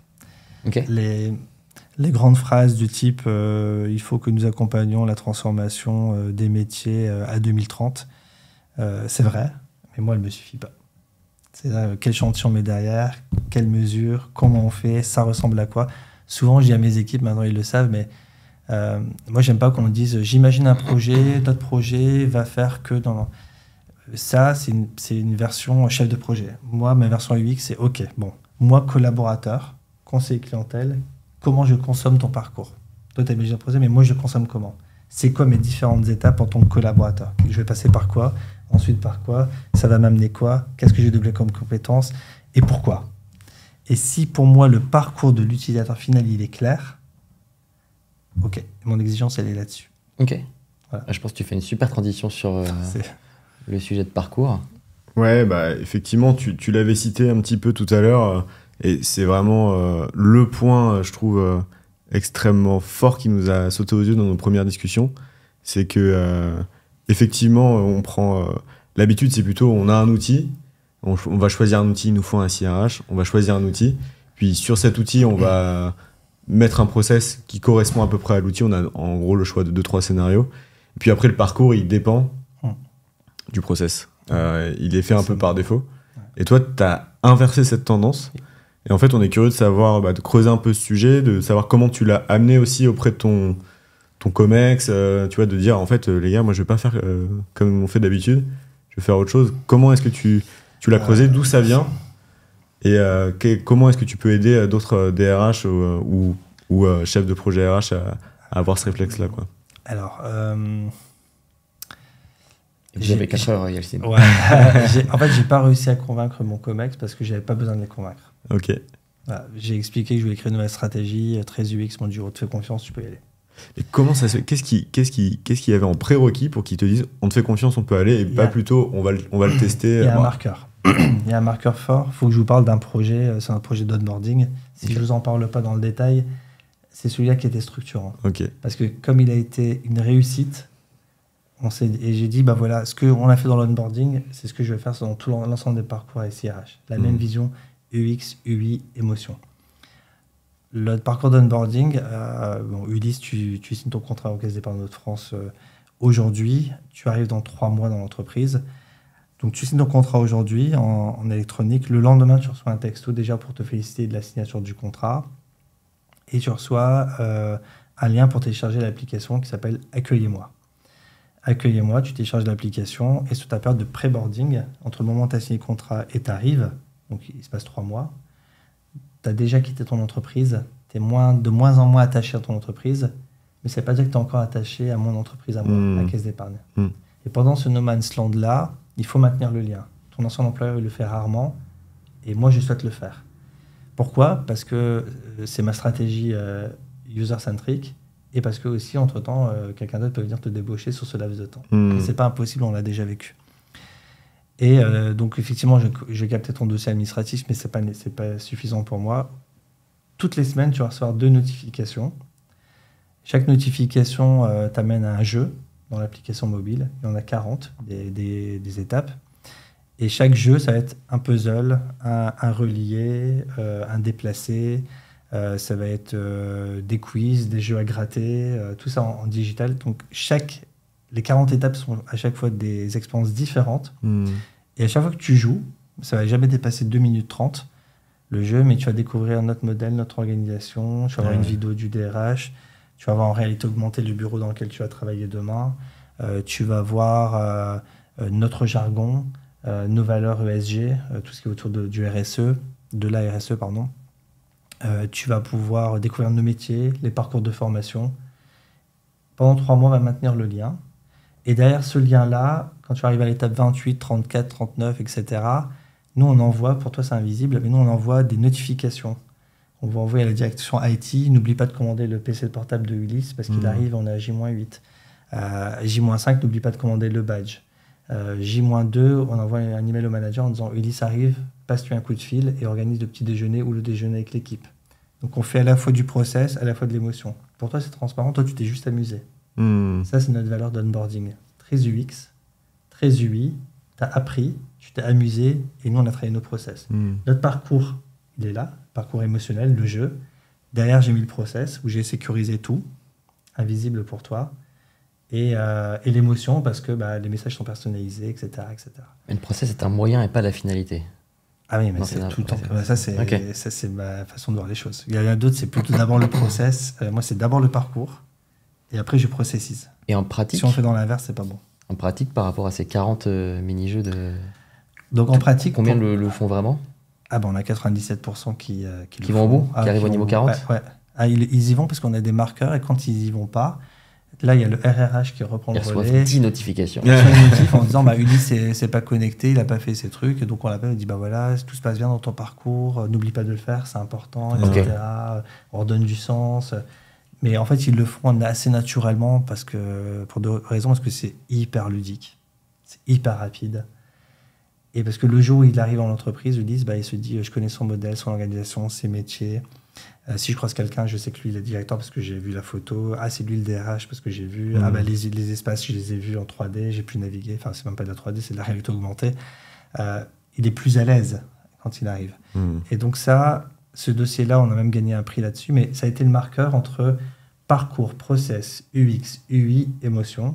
Et je dis, voilà, ce qu'on a fait là, je souhaiterais le dupliquer sur l'ensemble des parcours et c'est un peu ma méthodologie de travail. Et c'est comme ça que j'ai formé tous mes collaborateurs. En fait. Et justement, en parlant de cette méthodologie, comment tu t'y prends ?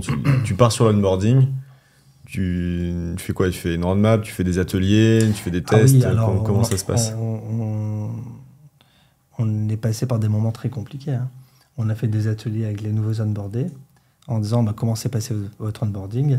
Ouais, c'était pourri, j'avais pas mon PC, je suis arrivé, on savait même pas que j'arrivais, j'étais un inconnu, j'étais hyper pas à l'aise. Les gens, ils se disent, ils utilisaient des sigles, des mots, je comprenais rien du tout. J'étais paumé, quoi. Et donc, on a repris toutes les peines. Et puis, on a redessiné en atelier collaboratif avec les intelligences collectives, tout ce qui est technique de facilitation avec les icebreakers, les energizers, toutes les techniques de facilitation qu'on connaît, que moi je connais, sur lesquelles j'ai formé mes collaborateurs. On a, avec les différentes équipes, dessiné le meilleur des parcours, avec chaque étape. Et chaque étape, on a regardé s'il y avait des points d'émotion, des points de friction. Et ça, c'était le parcours idéal. Et une fois qu'on a imaginé le parcours idéal, qu'on était tous d'accord en atelier collaborateur, on est parti voir notre presta et la direction IT. On a dit, voilà, maintenant, il faut mettre un process derrière ça. Ils nous ont dit, c'est compliqué. Si on met ça, ce sera plus simple. Je dis, non. On dénature jamais le parcours. C'est un process de s'adapter. On fait comme on veut. Ou alors on le fait pas, mais on dénature pas le parcours. Et donc on a fait beaucoup d'ateliers d'intelligence collective et après on a fait beaucoup d'amélioration continue aussi. Ok, et ça veut dire sur l'amélioration continue, comment tu t'y prends On fait, nous on a une direction transformation qui est très à l'écoute des collaborateurs. On le fait pas à la RH pour pas le connoter RH justement, mais la direction de transformation et expérience utilisateur, elle va faire des écoutes collaborateurs. Elle va administrer des questionnaires d'écoute autour du NPS, etc., de l'engagement des collaborateurs. Et nous, on récupère les verbatim et on améliore encore. On fait encore des écoutes collaborateurs, évidemment. On fait encore des comités tous les 6 mois pour voir comment améliorer les parcours. Mais on a tous les 6 mois, il y a une nouvelle version qui est republiée. Ouais, c'est ça à peu près. Ouais. Il y a des nouveaux parcours qui... Voilà. Puis après, la stratégie d'entreprise peut changer. Donc des fois, on change aussi notre...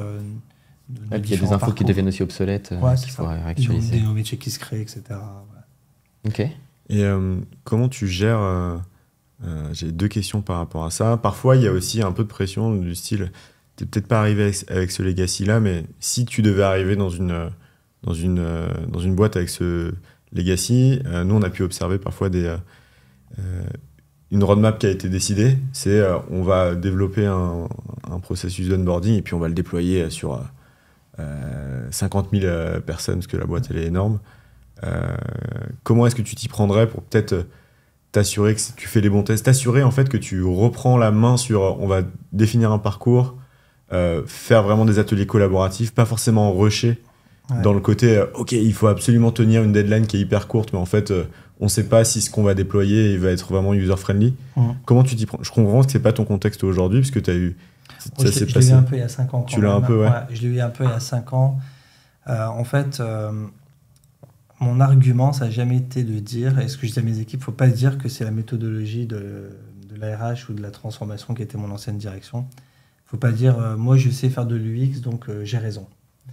Parce que si on fait ça, on est en confrontation avec une direction IT qui dit c'est pas comme ça, moi je fais comme je veux, etc. Vous savez, le client est roi, comme on dit. Pour nous, c'est le collaborateur est roi. C'est-à-dire qu'on fait des ateliers collaboratifs, et on dit ce que vous êtes en train de faire, c'est super, mais le collaborateur nous dit totalement l'inverse, donc c'est bizarre. Et nous, on utilise la voix du collaborateur. On ne dit jamais la nôtre. On dit le collaborateur nous dit que, donc je pense qu'il faut qu'on le modifie. Le collaborateur nous dit que. Et en fait, si on reste fidèle à ce que nous dit le user, on se trompe rarement. Et c'est comme ça que nous, on a réussi, sur des projets qui étaient déjà bien avancés, à réintégrer la voix des collaborateurs. Okay. C'est hyper important. En fait, quand on regarde, dans toutes les entreprises, mais la banque y compris, quand on regarde, je vais peut-être me tromper en disant un chiffre, mais je dirais qu'il y a au moins 70% des projets qui sont lancés sans mettre le user dedans. Facilement, ouais. Et on dit, et souvent on dit, oui, mais on lui fera bêta-tester. C'est trop tard en fait. Tu lui fais bêta-tester un parcours qui n'est pas le sien. Ouais. C'est pas son mode de consommation. Ouais, tu as pensé à la place d'eux. Voilà. Donc, du coup, notre force à nous, c'est de mettre le user dès le départ. Et si c'est pas dès le départ, on le réintègre et on dit, voilà, et puis il faut trouver le juste milieu. On dit, ce que vous êtes en train de faire sur un parcours d'onboarding sans user pour les 50 000, comme tu disais, et ce que me disent les collaborateurs, essayez au moins d'intégrer, vous savez ce que je disais tout à l'heure, les moments de peine les plus forts, les plus émotionnels. On prend au moins les 3 points les plus émotionnels pour le collaborateur, on essaie d'intégrer au moins ça dans le process qui a été imaginé. Et on fait évoluer petit à petit, en fait. Ok, hyper intéressant. Et justement, par rapport à l'onboarding, comment est-ce que tu mesures, parce que tu nous as parlé d'NPS, etc. Est-ce qu'il y a un moyen pour toi de mesurer qu'il est toujours bon, d'avoir des retours? Tous les 6 mois, on fait un NPS. Okay. Tous les 6 mois, on demande à nos 3000 collaborateurs est-ce qu'ils sont prêts à recommander l'entreprise. Donc, on n'est pas sur de la satisfaction de parcours ou de process ou de solution, mais vraiment est-ce qu'ils recommandent la marque. Donc, c'est plus fort quand même. La recommandation est plus forte que la satisfaction, elle est plus engageante. Et elle ne mesure pas la même chose en plus. Donc, au début, on a un NPS qui était négatif. Donc, on avait plus de détracteurs que de promoteurs. Donc, au début, c'était en 2022 donc, on est à la 7e session de 4, 6 et à 3 ans déjà qu'on a lancé le NPS. Et il était négatif. Donc, ça veut dire qu'on avait plus de détracteurs. C'est-à-dire qu'on a analysé tous les verbatims. Ça ne concerne pas que l'ARH, mais chaque direction est partie avec ses verbatims, où on a réimaginé chaque direction des chantiers pour traiter un par un les sujets remontés par les collaborateurs. Et au bout de 3 ans, maintenant, on a un NPS qui est positif. Il nous a autour de 30, il est très très bon. Parce que 30 sur 3000, c'est très très bon. Ouais, parce que pour rappel, dans le NPS, il fluctue de moins 100 à plus 100. Oui, c'est ça, exactement. Moins 100 à plus 100, donc 30, on était à moins 34 au démarrage, on est à plus 30 à peu près aujourd'hui. On est très bien, mais parce qu'on s'est attaqué à la version UX, on a remis à chaque fois l'utilisateur au centre. Et quelle est la tendance du taux de réponse? Parce que je sais que... On est entre 70 et 80% à chaque fois. C'est beau, parce que je sais qu'il y a une certaine fatigue autour des sondages, des réponses aux sondages. Alors nous on l'a pas, parce que notre parti pris, c'était de faire un sondage avec une seule question. C'est très minimaliste. Ah ouais, une question et puis une case verbatim. C'est Ulysse... est-ce que vous recommanderiez la Caisse d'épargne Hauts-de-France comme une entreprise où il fait bon vivre? 1 à 10 et verbatim pas obligatoire. Ultra minimaliste. C'est simple. Ok. Super. Bon, ça sert à rien de vouloir chercher des informations, de questionner. On se dit toujours avec ma chef, est-ce que si je fais quelque chose, est-ce que c'est utile pour moi ou pas? Si c'est pas utile, si je demande juste pour le plaisir de faire une question, mais je vais pas le traiter ou je vais pas transformer une expérience, je pose pas la question en fait. Je le fais que si c'est utile. Donc, c'est minimaliste, mais c'est ultra engageant. Et t'as dit, on se demande toujours avec ta chef. C'est qui ta chef? Peggy. Ouais, c'est son rôle, je veux dire. Son rôle, donc elle est comité de direction et elle gère toute la partie RH, transformation, l'expérience IT et d'assistance aussi. Ouais. Ok. Ça fait le lien avec, super intéressant, avec la partie tech. Carrément, ouais. Et dernière question sur cette partie process, enfin à moins qu'on en ait d'autres qui viennent, qui pop, mais sur cette partie parcours, process, outils, même UX, transformation, etc., qu'est-ce que tu recommanderais à un DRH qui n'a pas eu ce background digital, qui n'a pas ce background en fait, et qui se dit ok, je comprends ces concepts un peu de loin, j'en ai entendu parler, l'agilité, être user-centric, etc., si on se rend compte qu'on en a besoin, ce serait quoi tes recommandations pour pouvoir passer ce pas, pour pouvoir se nourrir et faire évoluer nos réflexes, notre mindset là-dessus? Quand on part d'une base zéro, je pense qu'il faut se faire accompagner par un cabinet qui va avoir la compétence UX. L'UI, c'est pas très grave, mais au moins la compétence UX pour démarrer, c'est déjà hyper important. Se faire accompagner par un cabinet qui sait le faire, qui a la compétence autour des techniques de facilitation, d'intelligence collective et de Scrum Mastering. Parce que c'est quand même la clé de voûte, le Scrum Master. C'est lui qui va pouvoir réussir à dessiner le parcours et les différentes étapes en fait. Ouais. Est-ce que tu peux un peu expliquer d'où ça vient le Scrum Mastering le Scrum Mastering, c'est le métier de Scrum Master, qui peut être un métier one-shot ou durable, ça dépend des entreprises et leur corps de métier, mais c'est celui qui va faire l'atelier avec les utilisateurs finaux, les experts RH, et qui va réussir à à dessiner ce que nous, on est en train d'imaginer autour de la table, en mode parcours, avec l'étape 1, l'étape 2, l'étape 3, l'étape 4.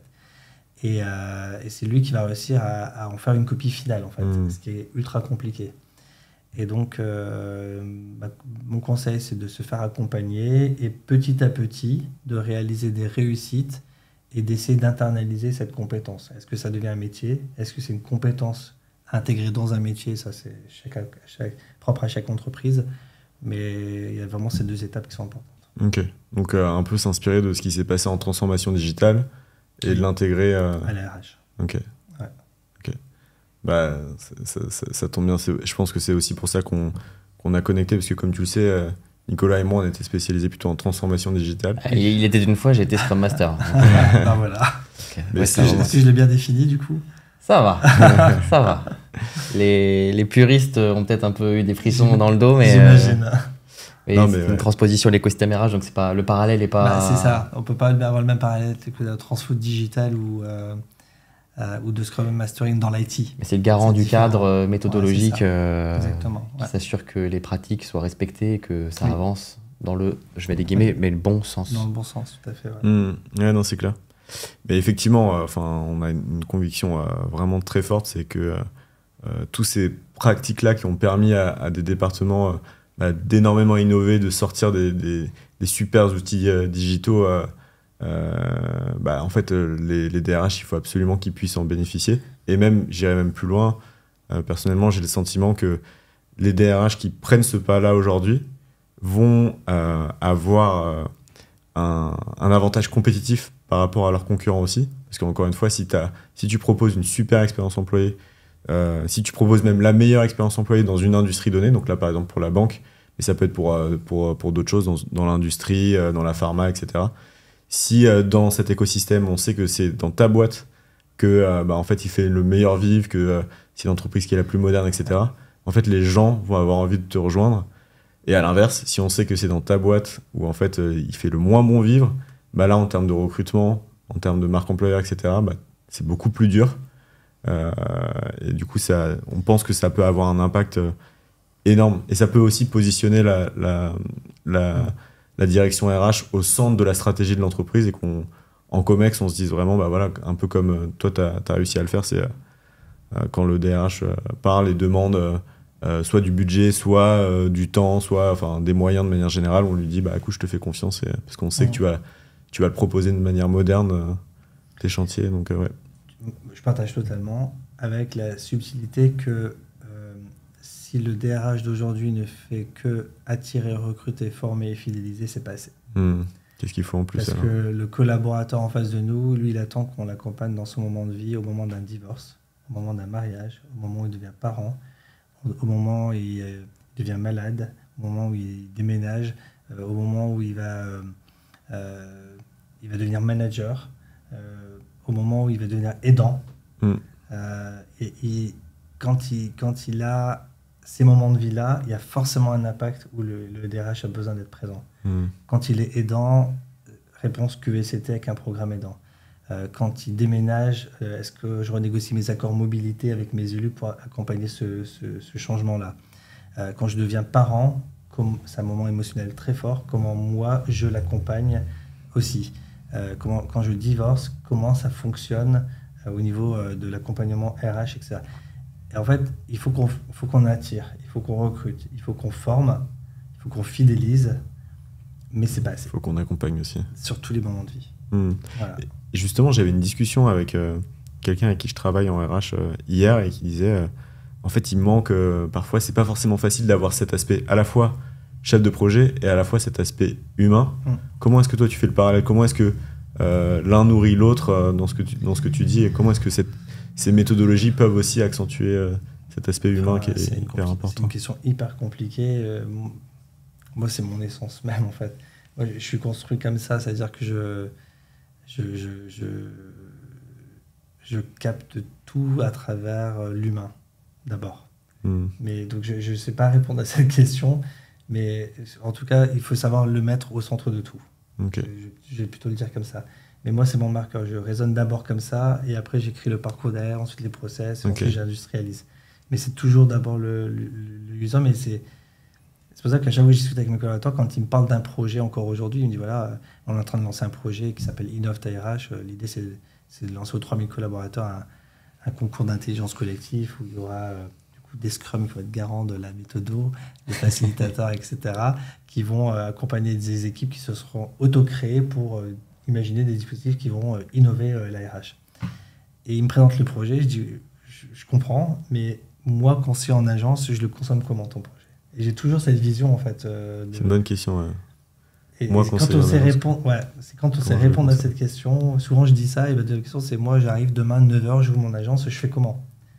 C'est hyper pratique. Et donc, moi, si je sais répondre à ces deux questions-là, et c'est ce qui me permet de me rattacher au terrain, d'avoir les pieds sur terre. Parce que tu as été conseiller en agence, donc là, vraiment, tu peux en plus argumenter en disant on le voit comme ça dans notre bureau au 4e, mais en fait, quand on est en agence, c'est toujours moi, conseiller comment je le fais. Moi, c'est toujours été mon marque. Ok. Ouais, à chaque fois, tu rends acteur la personne concernée. Oui. Parce que c'est par et pour cette personne. En fait, c'est exactement ça. C'est mieux dit que ce que je voulais le dire, mais c'est exactement ça. Et j'essaie de faire en sorte que mes collaborateurs pensent comme ça, en fait. Okay. C'est-à-dire que même aujourd'hui, quand ils me présentent des slides sur des projets... Et surtout pas qu'ils pensent à la place d'eux. Ils font le parcours. Et à chaque fois, maintenant, ils me font le parcours collaborateur. Ils mettent une slide sur lui en disant « Moi, Sarah, comment je consomme ?» Et donc là, en plus, moi, je le comprends mieux comme ça. C'est plus simple pour moi. Il ne faut pas que ce soit très compliqué. Ok. Si on parle de ton équipe aujourd'hui, comment est-ce qu'elle est structurée? Donc, j'ai une équipe de développement RH. Toujours 40 aujourd'hui? Ouais, toujours 40. J'ai créé un nouveau métier qui n'existait pas, qui est un responsable de l'expérience collaborateur. Sur le responsable de l'expérience collaborateur, il a plusieurs activités. Il a d'abord défini la stratégie RH avec moi. Maintenant, on les définit. Donc là, on a arrêté ça parce que c'est défini. Mais il porte des projets RH en direct, où il accompagne en tant que PMO les porteurs de projets, les autres collaborateurs de la RH qui portent des projets. Donc les projets RH, c'est les fameux blocs que tu mentionnais tout à l'heure, les 10 blocs. Alors, il y en a des nouveaux maintenant. Il y a des nouveaux, mais c'est cette même granularité-là. Ouais, exactement. Okay. Ensuite, cette personne fait du marketing RH. Donc, elle est en charge de prendre les parcours qu'on a créés, de prendre les dispositifs actuels et de faire du marketing RH. Quand je dis marketing RH, ce n'est pas de la marque employeur. C'est pas de la communication qu'on fait, tout ça.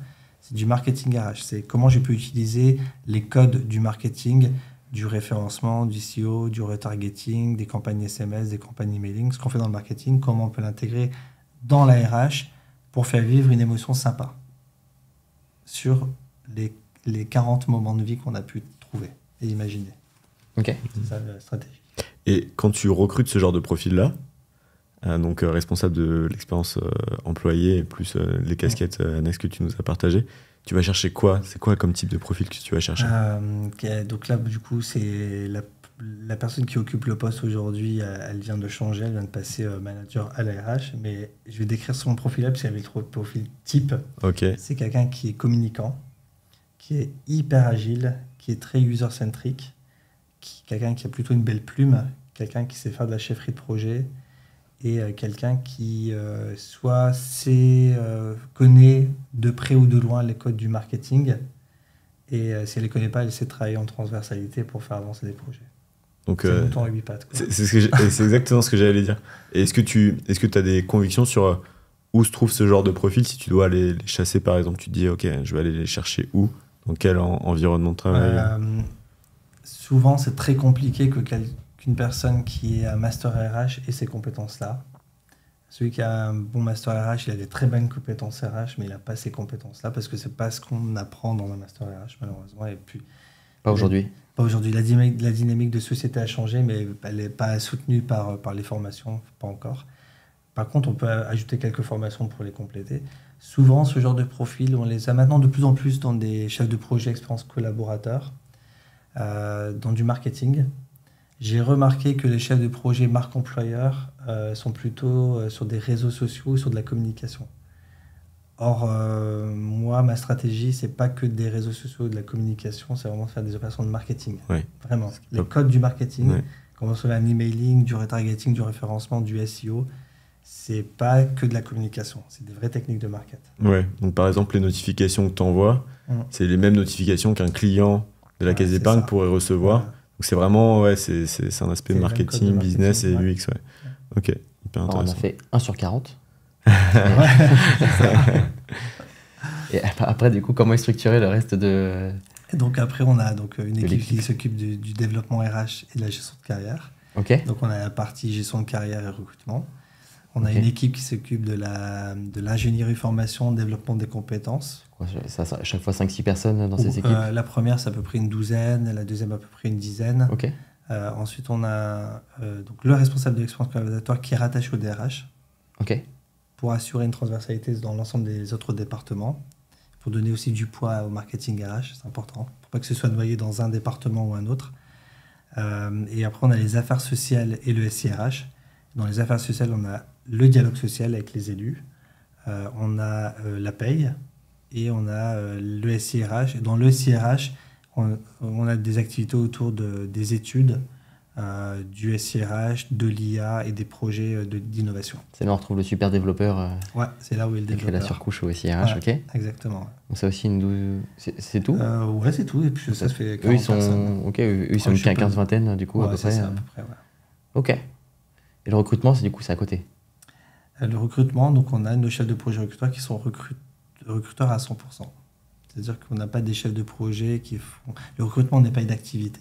Pour nous, c'est un métier. C'est un métier parce qu'il y a des tensions dans le marché bancaire, parce qu'on a besoin de recruter énormément. Donc on a fait plein de campagnes de marketing RH autour du recrutement, pour en parler aussi. Et donc du coup, on a 4 collaborateurs qui sont ultra engagés et qui font du recrutement à 100%. Dédié à ça. Ok, c'est encore une autre branche à côté. Ok, très clair. Et qu'est-ce qui, d'après toi, différencie ton équipe RH aujourd'hui d'une approche plus RH classique ? Aujourd'hui, ils ont compris notre stratégie autour du marketing RH. Et ils la soutiennent. Ils la valorisent. Donc ça, c'est le premier point. Ils ont compris que le RH d'aujourd'hui doit accompagner les moments RH, attirer, recruter, former, fidéliser, et les moments de vie. Ok. Je disais tout à l'heure. Donc ça, ils ont bien compris et ils le soutiennent.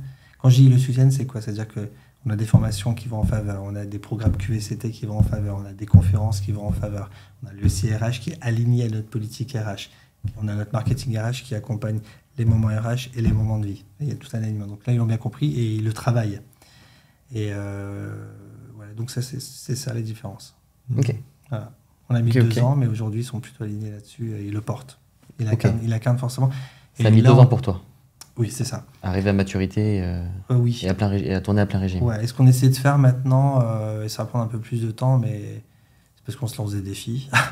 Mais en fait, on voudrait délivrer une empreinte relationnelle et une signature relationnelle qui reste gravée dans l'esprit des candidats ou des collaborateurs. Je vais vous donner un exemple précis. Mais ce qu'on voudrait, c'est que... Vous savez, quand on est chez Apple ou chez Nespresso, on vit une expérience singulière, différente, singulière. Ouais. Mais je voudrais la même chose pour la RH, que ça reste dans l'esprit des candidats ou des collaborateurs. J'ai un collaborateur un directeur d'agence qui m'a écrit, qui me dit Yelcine, je ne suis pas éligible au vélo taf parce qu'on offre on a un dispositif qui offre le vélo de fonction aux collaborateurs. Il n'est pas éligible parce qu'il habite dans un rayon de plus de 20 km. C'était un peu les accords qu'on avait signés. Il me dit mais moi je fais du vélo, je suis un grand sportif, j'ai vraiment envie de... Est-ce que tu peux me donner un accord dérogatoire, s'il te plaît, etc. Et moi j'entends et c'est un moment de vie. C'est un moment de vie important. Donc je regarde, je qualifie et je lui donne mon accord. Je fais tu peux y aller, tu peux commander ton vélo. Donc super content. Il se passe 2 mois et avant-hier, je lui envoie un message. Je lui dis bonjour. Je peux donner son prénom et je lui dis bonjour. Alors ça donne quoi ce vélo ? Est-ce que tu en es content ? Est-ce que tu l'as commandé ? Et la première réponse, c'est « Waouh !» Le DRH qui m'écrit pour prendre de mes nouvelles pour savoir si j'ai commandé mon vélo. Ça reste une empreinte. Et je sais qu'elle restera dans son esprit.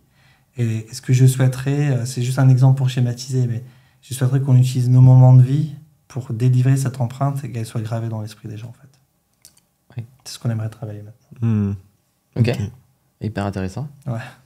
On avait une partie de mise en situation, mais on l'a couverte en partie je pense. avec la partie 100 premiers jours. Je propose qu'on parle un peu plus de toi, Yelcine, et voir comment tu te structures, tu structures ta vie pro au quotidien. Ça ressemble à quoi une semaine type de Yeltsin? Alors, Yeltsin, c'est du lundi au vendredi déjà, sa semaine type de pro. Donc à titre privé ou pro, ou les deux? Comment tu gères Activité pro? tes activités pro, Okay. c'est-à-dire combien de temps tu dédies à ton équipe? Si tu devais toi découper 100% de ton temps, combien de temps tu dédies à la direction avec les Je sais pas, je vais le faire en mode UX. J'arrive le matin, je salue tout le monde par son prénom. Ok. Toutes mes équipes. Un par un. Je dis pas sur le plateau bonjour à tous. Tous les jours? Tous les jours. Ok, donc déjà 1 heure. Ouais. Ok. Mais c'est important. Ah, en vrai, c'est super important. Bonjour Nathalie, bonjour Véronique. J'essaie de hyper personnaliser parce que c'est important. Des fois, je le fais quand les filles de la paye sont rentrées. Je fais bonjour les filles, comment ça va, voilà. Mais j'essaie toujours de marquer une différence. Quand je croise des collaborateurs dans les couloirs, dans les ascenseurs, j'essaie toujours de dire bonjour Marion, bonjour Benjamin. Voilà. Je trouve que c'est hyper important. T'as un organigramme chez toi avec les photos de 3000 non, en fait, j'aime les gens, donc je m'intéresse. Alors, pas des 3000, parce que après, dans les 3000, on a beaucoup de collaborateurs qui sont dans les réseaux bancaires, donc qui sont éloignés du siège. Mais en tout cas, ceux avec lesquels je travaille dans le siège et que je me côtoie dans le bâtiment, j'essaie de marquer cette intention-là. En blague à part, c'est super important parce que le prénom est le mot le plus important pour un individu dans sa vie. Oui, et d'ailleurs, une fois, j'avais reçu mes homologues DRH dans le bâtiment chez nous. Je leur ai fait visiter le bâtiment parce qu'on a un super bâtiment pour le siège social. Et quand je faisais visiter le siège, j'expliquais comment on a construit le siège, parce qu'on l'a construit aussi en mode UX, donc je vous expliquerai. Et le DRH me dit, mais tu dis bonjour à un homologue DRH, me dit, tu salues tous tes collaborateurs par le prénom. Il me dit, mais moi, je ne les connais pas tous. Ben, je dis, oui. Et ça, c'est une signature. Donc, le matin, je commence comme ça. Donc, je salue toutes mes équipes. Ensuite, on discute assez librement, on prend le café. Et je vais vaciller, moi, une fois qu'on a pris le café avec les équipes, je vais vaciller entre des projets RH que je mène actuellement, des projets qu'on imagine demain que je suis en train de construire. Je fais beaucoup de veille sur les réseaux sociaux, sur la banque de demain, l'expérience collaborateur de demain, le DRH de demain. Et j'essaie de regarder, d'accompagner chacun de mes managers ou de mes leaders RH dans leur projet pour être facilitateur. Je passe, je dirais, au moins 30 à 40% de mon temps à faire de la facilitation pour eux. Ok, au service de... Au service de mes équipes, ouais. Énormément. Ok. Ta veille, du coup, j'en déduis, c'est peut-être 2 heures par semaine? Non, c'est plus. Ok. Ouais, c'est plus. Je dirais que c'est plutôt... tu fais combien de réunions alors? 1 à 2 heures par jour. Dans la semaine, je peux faire entre 20, 25 et 30 réunions. Ok. Ouais, de 1 heure. 1 heure, pas plus à chaque fois? Non, c'est rarement plus d'1 heure. Je fais de la veille en continu, en fait. C'est de la veille sur les réseaux sociaux, c'est des articles que je lis, des podcasts que j'écoute. C'est plutôt en continu, non, c'est beaucoup, c'est plutôt 1 heure par semaine, 1 heure par jour minimum, la veille. T'as des ressources clés, des blogs, des podcasts, des livres qui t'ont marqué, qui peuvent aider d'autres DRH aussi? Pas vraiment. En fait, je me suis construit un réseau atypique. Sur mon réseau, j'ai des DRH, j'en ai plein. Enfin, des équipes RH. J'ai du digital, j'ai des équipes autour de la transformation organisationnelle et culturelle, j'ai des facilitateurs, parce que j'étais facilitateur, j'ai des scrums. En fait, du coup, tous ces gens-là... se partagent. Ouais, c'est clair. Bon, attends, t'as un nouveau rendez-vous le podcast Dimension RH voilà. De Syncaigo. Ouais. Tu pourras réécouter déjà ton épisode et puis après les suivants. Ok, très clair. Ok. D'autres choses par rapport à... Enfin, par exemple, combien de jours tu viens sur site par semaine? Tous les jours. Tous les jours? Ouais. Alors, je fais pas du télétravail. Ok. C'est un choix personnel parce que chez moi, c'est pas très bien aménagé avec les enfants, donc j'ai pas assez d'espace pour faire du travail, donc je préfère venir sur site. Et donc tous les jours, je suis sur site. Ouais. Ok. Et tu posais la question tout à l'heure, est-ce que c'est pro ou perso? Est-ce que côté perso, il y a des... Enfin, tu peux nous en dire aussi un peu plus, ou tu as des moyens de te nourrir, te libérer aussi l'esprit moi, je me nourris énormément de mes piliers d'équilibre, qui sont la famille. Donc je suis très famille et ça c'est hyper important pour moi. Je me nourris énormément de mes enfants, je les observe beaucoup parce que je trouve... D'ailleurs, j'utilise dans mes techniques de facilitation quand je pose des questions au boulot. Si tu étais un enfant de 5 ans, comment tu ferais? Parce que j'observe beaucoup mes enfants qui ont 6 et 4 ans et ils ont des méthodes d'apprentissage totalement différentes des miennes. Ils consomment la société et leur environnement totalement différent de moi. Et je les observe énormément et je me dis, mais comment je peux utiliser ce qu'ils font là aujourd'hui au service du boulot? Et après, j'ai des vrais moments de déconnexion. Et là, c'est plutôt le jardinage et le potager. Ah oui, tu nous en avais parlé avant qu'on enregistre. C'est hyper important pour moi. C'est un équilibre. Parce qu'en fait, je fais énormément de trucs, mais je pense toujours à plein de trucs en même temps. Le seul moment où je pense à rien, c'est quand je fais mon potager. Quand tu es dans tes tomates cerises. Voilà. Et là, je pense à rien. Donc, c'est un vrai moment de déconnexion pour moi. Ok, trop bien. Et tu travailles sur quelle plage horaire? Si tu te fais la... Je suis plutôt 8h30, 19h. Ok. Ouais. Quand même bien intense. Je le ressens pas comme ça en tout cas, mais j'imagine que c'est intense. Oui. Ok. Qu'est-ce que tu ne dis pas et qui aurait besoin d'être dit pour aider un jeune leader RH à voler de ses propres ailes?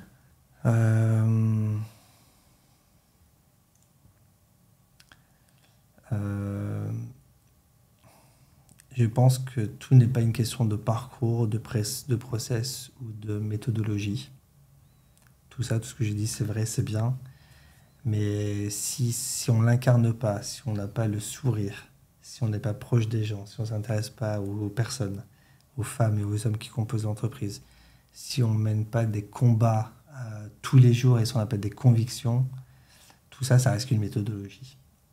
Voilà, donc je pense qu'il faut l'incarner, il faut donner un peu de sa personne et être hyper aligné, transparent et authentique. Ok, super. Quel conseil tu donnerais à un DRH qui souhaiterait se lancer dans des grands projets de transfo, qu'aujourd'hui n'y arrive pas? D'avoir 1 à 3 conseils max. Ouais, vraiment, je donnerais 2 conseils.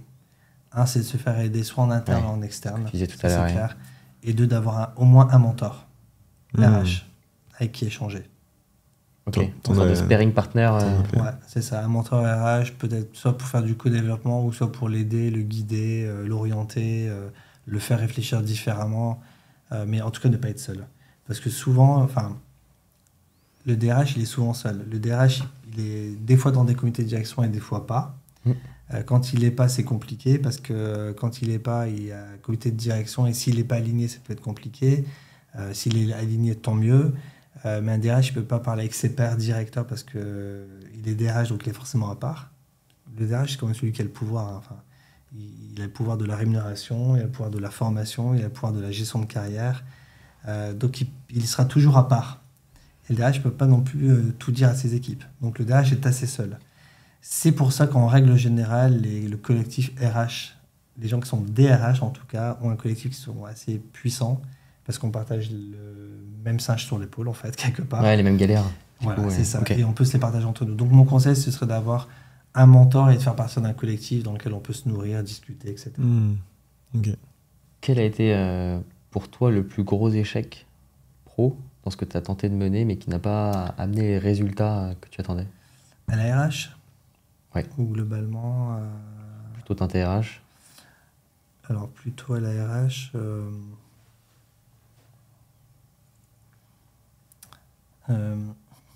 ça fait 2 ans que je veux définir une stratégie sur la marque employeur qui soit authentique, engagée. Et là, on vient enfin avec mes équipes, avec Vanessa, mais aussi avec Pierre-Yves, c'est les 2 chefs de projet qui le portent. Ils viennent enfin de réussir à schématiser notre pensée commune globale de la RH. Et ils tiennent quelque chose d'excellent, qui est ultra nous, mais ça a mis 2 ans. C'est énorme parce qu'en fait, y a des collaborateurs qui pensent que la marque employeur, c'est juste faire un beau visuel ou faire une bonne com sur LinkedIn ou une belle vidéo, etc. C'était pas du tout ma conviction de la marque employeur.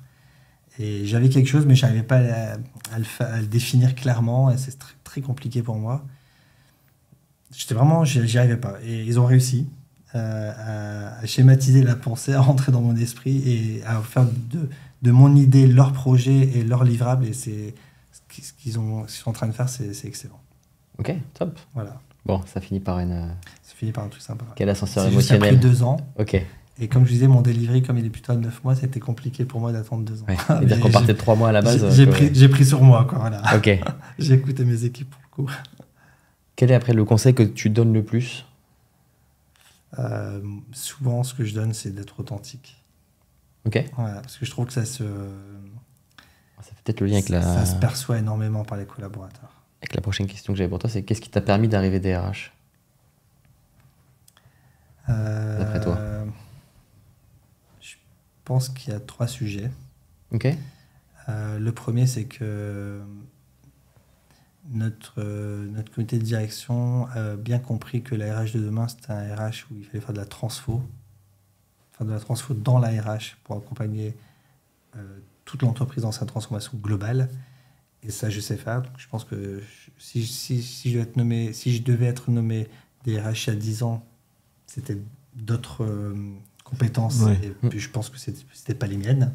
Sauf qu'aujourd'hui, c'est les miennes. Donc ça, c'est le premier point. Le deuxième, c'est qu'il faut être à l'aise avec la distance. Il faut être dans le collectif de l'entreprise, mais le DRH a toujours une place à part. Il faut être à l'aise avec... On ne peut pas dire j'aime les gens, donc je veux être DRH. Parce que quand on est DRH, on a le droit d'aimer les gens, mais des fois, on doit prendre des décisions, soit par rapport à la politique RH, soit par la politique de sortie de l'entreprise, etc. Donc, l'argument j'aime bien les gens, donc je veux être DRH, ça ne tient pas.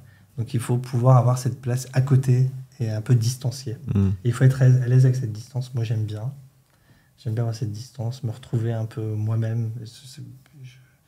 C'est pas hyper dérangeant pour moi, c'est même très confort. J'aime beaucoup ça, donc je pense que c'est une des qualités du DRH. Ok. Et le troisième, il faut savoir définir, écrire et impulser. Et ça, je sais plutôt faire. Okay. Je pense que c'est les 3 qui ont permis que... Un gros niveau d'énergie où jamais de... Ça, c'est les planètes se sont alignées, je veux le dire comme ça. Je suis obligé de le toucher du doigt, parce que c'est un sujet qui est tellement prépondérant depuis 1 an et demi. Mais quelle est, à titre individuel, ton utilisation de l'intelligence artificielle au quotidien? Tous les jours. Ok. Et pour faire quoi comme type de tâche ou d'action? Je fais beaucoup de rédactionnel, je fais beaucoup d'idéation. Ça me permet de générer des idées. Ok. Pour les structurer. Et moi, j'ai sorti 2 projets RH basés sur l'IA qui sont vraiment des beaux projets. Donc, j'utilise à titre perso, on utilise vraiment à titre pro aussi. Ok. Et ça prend de plus en plus de place, j'imagine, dans le quotidien. J'utilise à chaque instant. Ok. Franchement, c'est... T'as toujours l'onglet ouvert à côté de toi? Oui.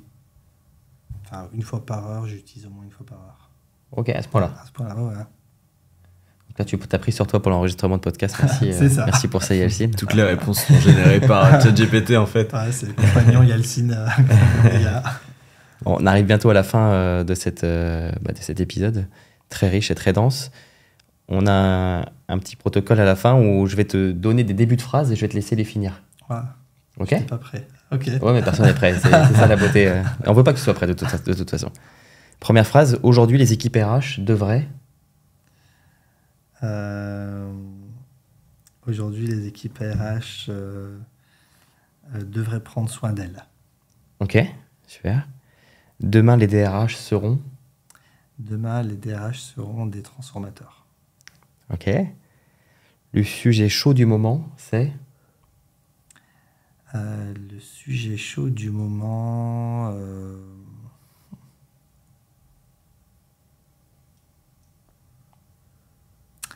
c'est de maintenir les très bons résultats que nous avons. Ok. Alors, j'écris mon unpopular opinion, donc c'est quelque chose que toi tu penses, mais qui n'est pas la norme vis-à-vis de l'extérieur. Donc, qu'est-ce que ça serait ?